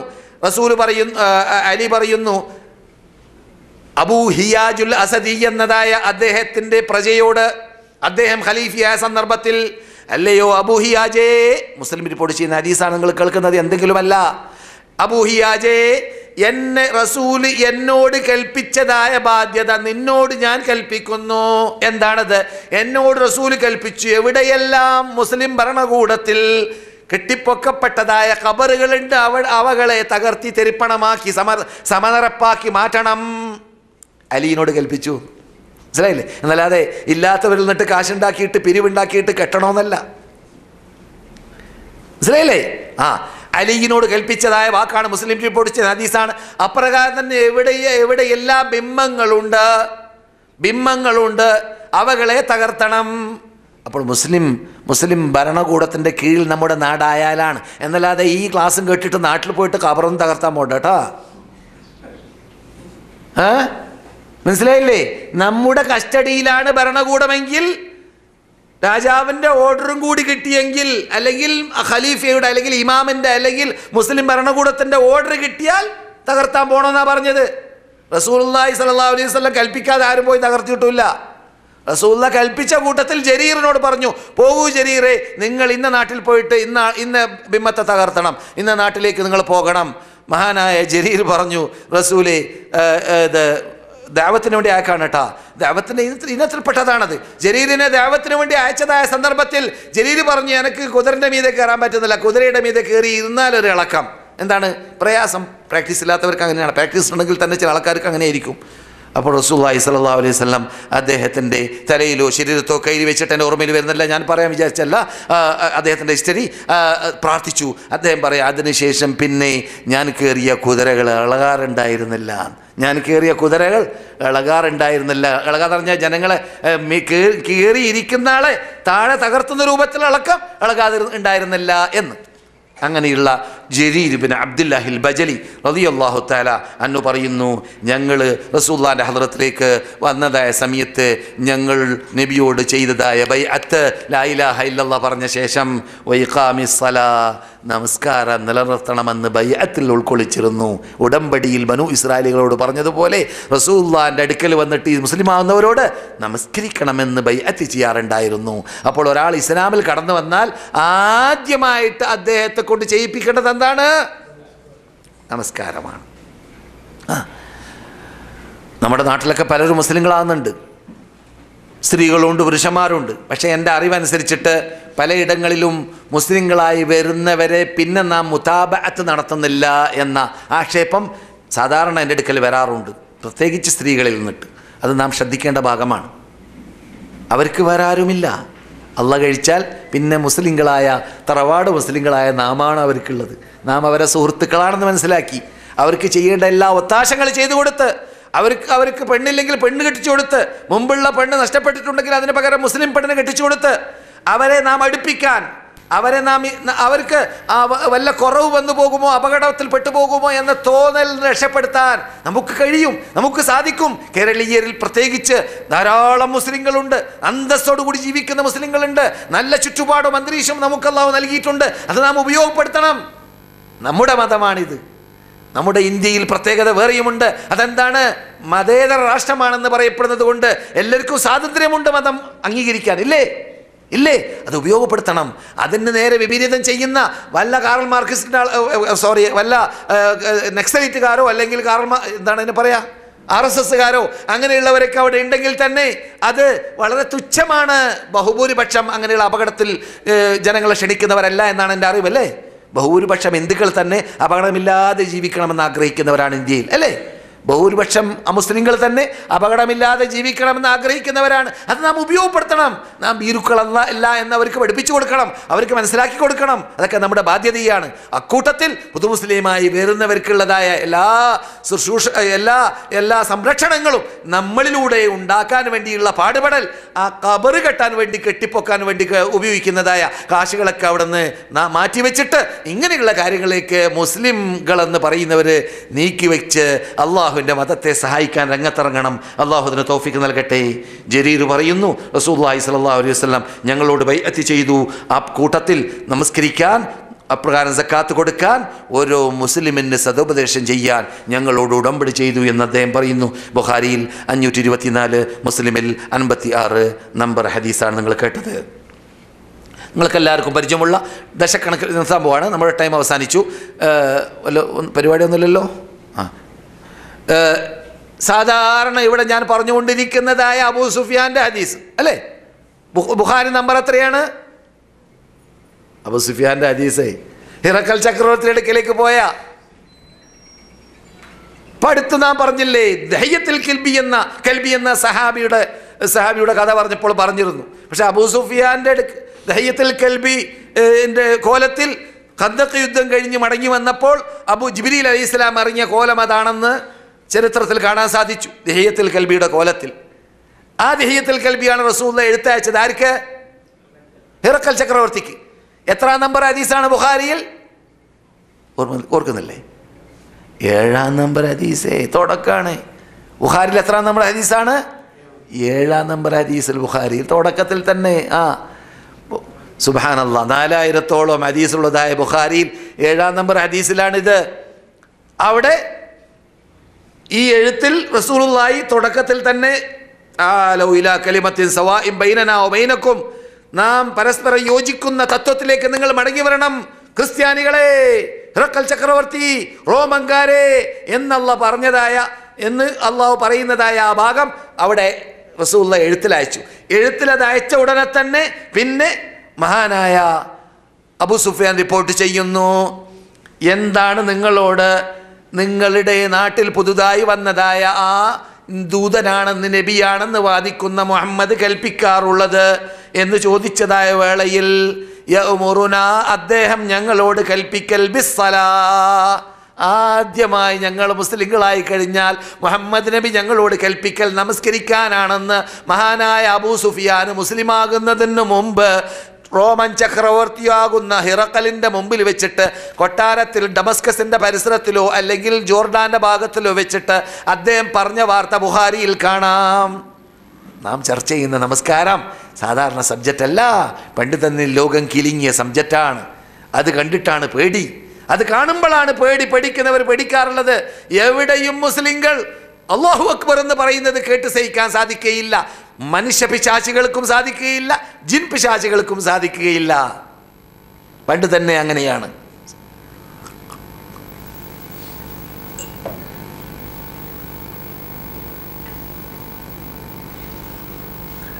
സഹോദരന്മാരെ, സഹോദരികളെ, എവിടെയാണ് നാം?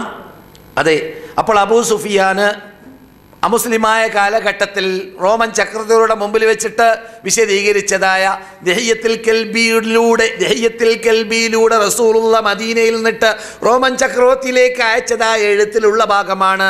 ആദ്യമായിട്ട് കലിമത്ത് തൗഹീദ് കഴിഞ്ഞാൽ ഞങ്ങളോട് റസൂലുള്ള കൽപ്പിക്കാറുള്ളത് നമസ്കാരമാണ്. ഈ നമസ്കാരം ഞാൻ നേരത്തെ പറഞ്ഞതുപോലെ ഷഹാദത്തൈൻ കഴിഞ്ഞാൽ ആദ്യമായി ഫർളാക്കപ്പെട്ടതാണ്. നമസ്കാരം എന്ന പദത്തിന് മറ്റൊരർത്ഥവും കൂടിയുണ്ട്. അസ്സലാ എന്നതിന് അസ്സലാ സിലത്തും ബൈനൽ അബ്ദി വ റബ്ബിഹി, അടിമയുടെയും അള്ളാഹുവിൻ്റെയും ഇടയിൽ സില, ബന്ധമുണ്ടാക്കുന്ന വയറുണ്ടല്ലോ, വയറ് ബന്ധമുണ്ടാക്കുന്ന സാധനമാണ്. അള്ളാഹിനോട് ആർക്കെങ്കിലും സംസാരിക്കണമെന്ന് പൂതിയുണ്ടെങ്കിൽ അവൻ നമസ്കരിക്കട്ടെ എന്നാണ് സലഫുസ് സാലിഹ്യങ്ങൾ പറയൽ. നമസ്കരിക്കുമ്പോൾ ഇയ്യാക നഅ്ബുദു റബ്ബേ, നിന്നെ മാത്രം ഞങ്ങൾ വിളിച്ച് പ്രാർത്ഥിക്കുന്നു, ആരാധിക്കുന്നു. വഇയ്യാക നസ്തഈൻ, നിന്നോട് മാത്രം ഞങ്ങൾ സഹായം തേടുന്നു എന്നതായ പദം റബ്ബിനോട് നേരിട്ട് സംസാരിക്കാനുള്ള ആ സ്വർണ്ണ അവസരമാണ് നമസ്കരിക്കാൻ നിൽക്കുമ്പോൾ. അതുകൊണ്ട് റബ്ബേ ഇഹ്ദിനസ് സിറാത്തൽ മുസ്തഖീം, സന്മാർഗത്തിലേക്ക് നീ ഞങ്ങളെ നയിക്കണമേ രക്ഷിതാവേ. സിറാത്തൽ ലദീന അൻഅംത അലൈഹിം, നീ അനുഗ്രഹിച്ചവരുടെ വഴിയിലാണ്. ഗൈറിൽ മഗ്ദൂബി അലൈഹിം, നീ കോപ്പിച്ചവരുടെ വഴിയിലല്ല. വലദ്ദാല്ലീൻ, വഴി പഴച്ചവരായ ക്രിസ്തീയ വിഭാഗമാണ് ലാസ്റ്റ് പറഞ്ഞവര്, ജൂതന്മാരാണ് അതിനു മുമ്പ് പറഞ്ഞവര്. അങ്ങനെയുള്ളവരുടെ കൂട്ടത്തിലേ അല്ല, മറിച്ച് ആ സാബിഖീങ്ങളായ മഹാത്മാക്കളായ നബിമാര്, ശുഹദാക്കൾ, അപ്രകാരം തന്നെ സാലിഹീങ്ങൾ, സ്വർഗത്തിൽ അങ്ങുമിങ്ങും ഇരുന്നു കൊണ്ട് ഉല്ലസിക്കുന്നവരായ ആ സന്തോഷത്തോടു കൂടി ആഹ്ലാദത്തോടു കൂടി ആ രമ്യഹർമ്മ്യങ്ങളിലും ആ പൂന്തോപ്പുകളിലും ആ കൊട്ടാരങ്ങളിലും കുട്ടികളോട്, സ്വർഗീയ കുട്ടികളോട്, സ്വർഗത്തിലുള്ളതായ ഹൂറുല്ലീങ്ങളോട് കൂടിയിരുന്ന് ഉല്ലസിക്കുന്നതായ ആ ജീവിതം ജീവിക്കുന്നവരോടൊപ്പം ഞങ്ങളെ നീ മാറ്റണേ രക്ഷിതാവേ എന്ന് റബ്ബിൻ്റെ മുമ്പിൽ നിന്നുകൊണ്ട് ഈ 17 തവണ ഫാത്തിഹ ഓതുന്നതോടൊപ്പം നീ ഇരിക്കുന്നുണ്ട് എന്ന് നീ ഓർത്തു കഴിഞ്ഞാൽ നിനക്ക് പിന്നെ ഭാര്യ ഓർമ്മ വരുമോ? കുട്ടികൾ ഓർമ്മ വരുമോ? നിസ്കരിക്കാൻ നിൽക്കുമ്പോൾ സമ്പത്തും ഭൗതിക നേട്ടങ്ങൾ ഓർമ്മ വരുമോ? ഇല്ല. അത് നാം ശ്രദ്ധിക്കാത്തത് കൊണ്ടാണ്. ശരിക്ക് ഓർക്കേണ്ടതുപോലെ ഓർത്ത് ഉൾക്കൊള്ളേണ്ടതുപോലെ ഉൾക്കൊണ്ട് ചുരുങ്ങിയ ഒരു ഫാത്തിഹാൻ്റെ അർത്ഥമെങ്കിലും മനപ്പാടാക്കിക്കൂടെ കൂട്ടരേ? ഫാത്തിഹാൻ്റെ അർത്ഥം നമ്മുടെ മാതൃഭാഷയിൽ അത് ചെല്ലുമ്പോൾ അത് അപ്പടി തന്നെ നമ്മുടെ ഓർമ്മയിൽ വരാൻ. ബിസ്മില്ലാഹിർ റഹ്മാനിർ റഹീം, പരമകാരുണ്യനും കരുണാദിയുമായ റബ്ബുൽ ഇസ്സത്തിന്റെ നാമം കൊണ്ട് ഞാൻ ആരംഭിക്കുന്നു. അൽഹംദുലില്ലാഹി റബ്ബിൽ ആലമീൻ, സർവസ്തുതിയും സർവ്വലോക രക്ഷിതാവായ അല്ലാഹുവിനാണ്. അർ-റഹ്മാൻ റഹീം, അവൻ പരമകാരുണികനാണ്, കരുണാനിധിയാണ്. മാലിക് യൗമിദ്ദീൻ, പ്രതിഫലം നൽകപ്പെടുന്ന നാളിൻ്റെ ഉടമയാണ്. ഇയ്യാക നഅ്ബുദു വ ഇയ്യാക നസ്തഈൻ, നിന്നെ മാത്രമാണ് ഞങ്ങൾ ആരാധിക്കുന്നത്, നിന്നോട് മാത്രമാണ് ഞങ്ങൾ സഹായം തേടുന്നത്. ഇഹ്ദിനസ് സിറാത്തൽ മുസ്തഖീം, ഇയ്യാക നഅ്ബുദു വ ഇയ്യാക നസ്തഈൻ, ഇഹ്ദിനസ് സിറാത്തൽ മുസ്തഖീം, നാം നേരത്തെ കേട്ടതായ സന്മാർഗത്തിലേക്ക് നീ ഞങ്ങളെ നയിക്കണമേ രക്ഷിതാവേ. അങ്ങനെയുള്ള ആ അർത്ഥങ്ങൾ ഉൾക്കൊണ്ടുകൊണ്ട് പറയുമ്പോൾ ശരിക്ക് ഭക്തിയോടുകൂടി നമസ്കരിക്കാൻ അത് സഹായകമായി മാറുന്നു എന്നർത്ഥം. ടൈം അതിക്രമിച്ചിരിക്കുകയാണ്.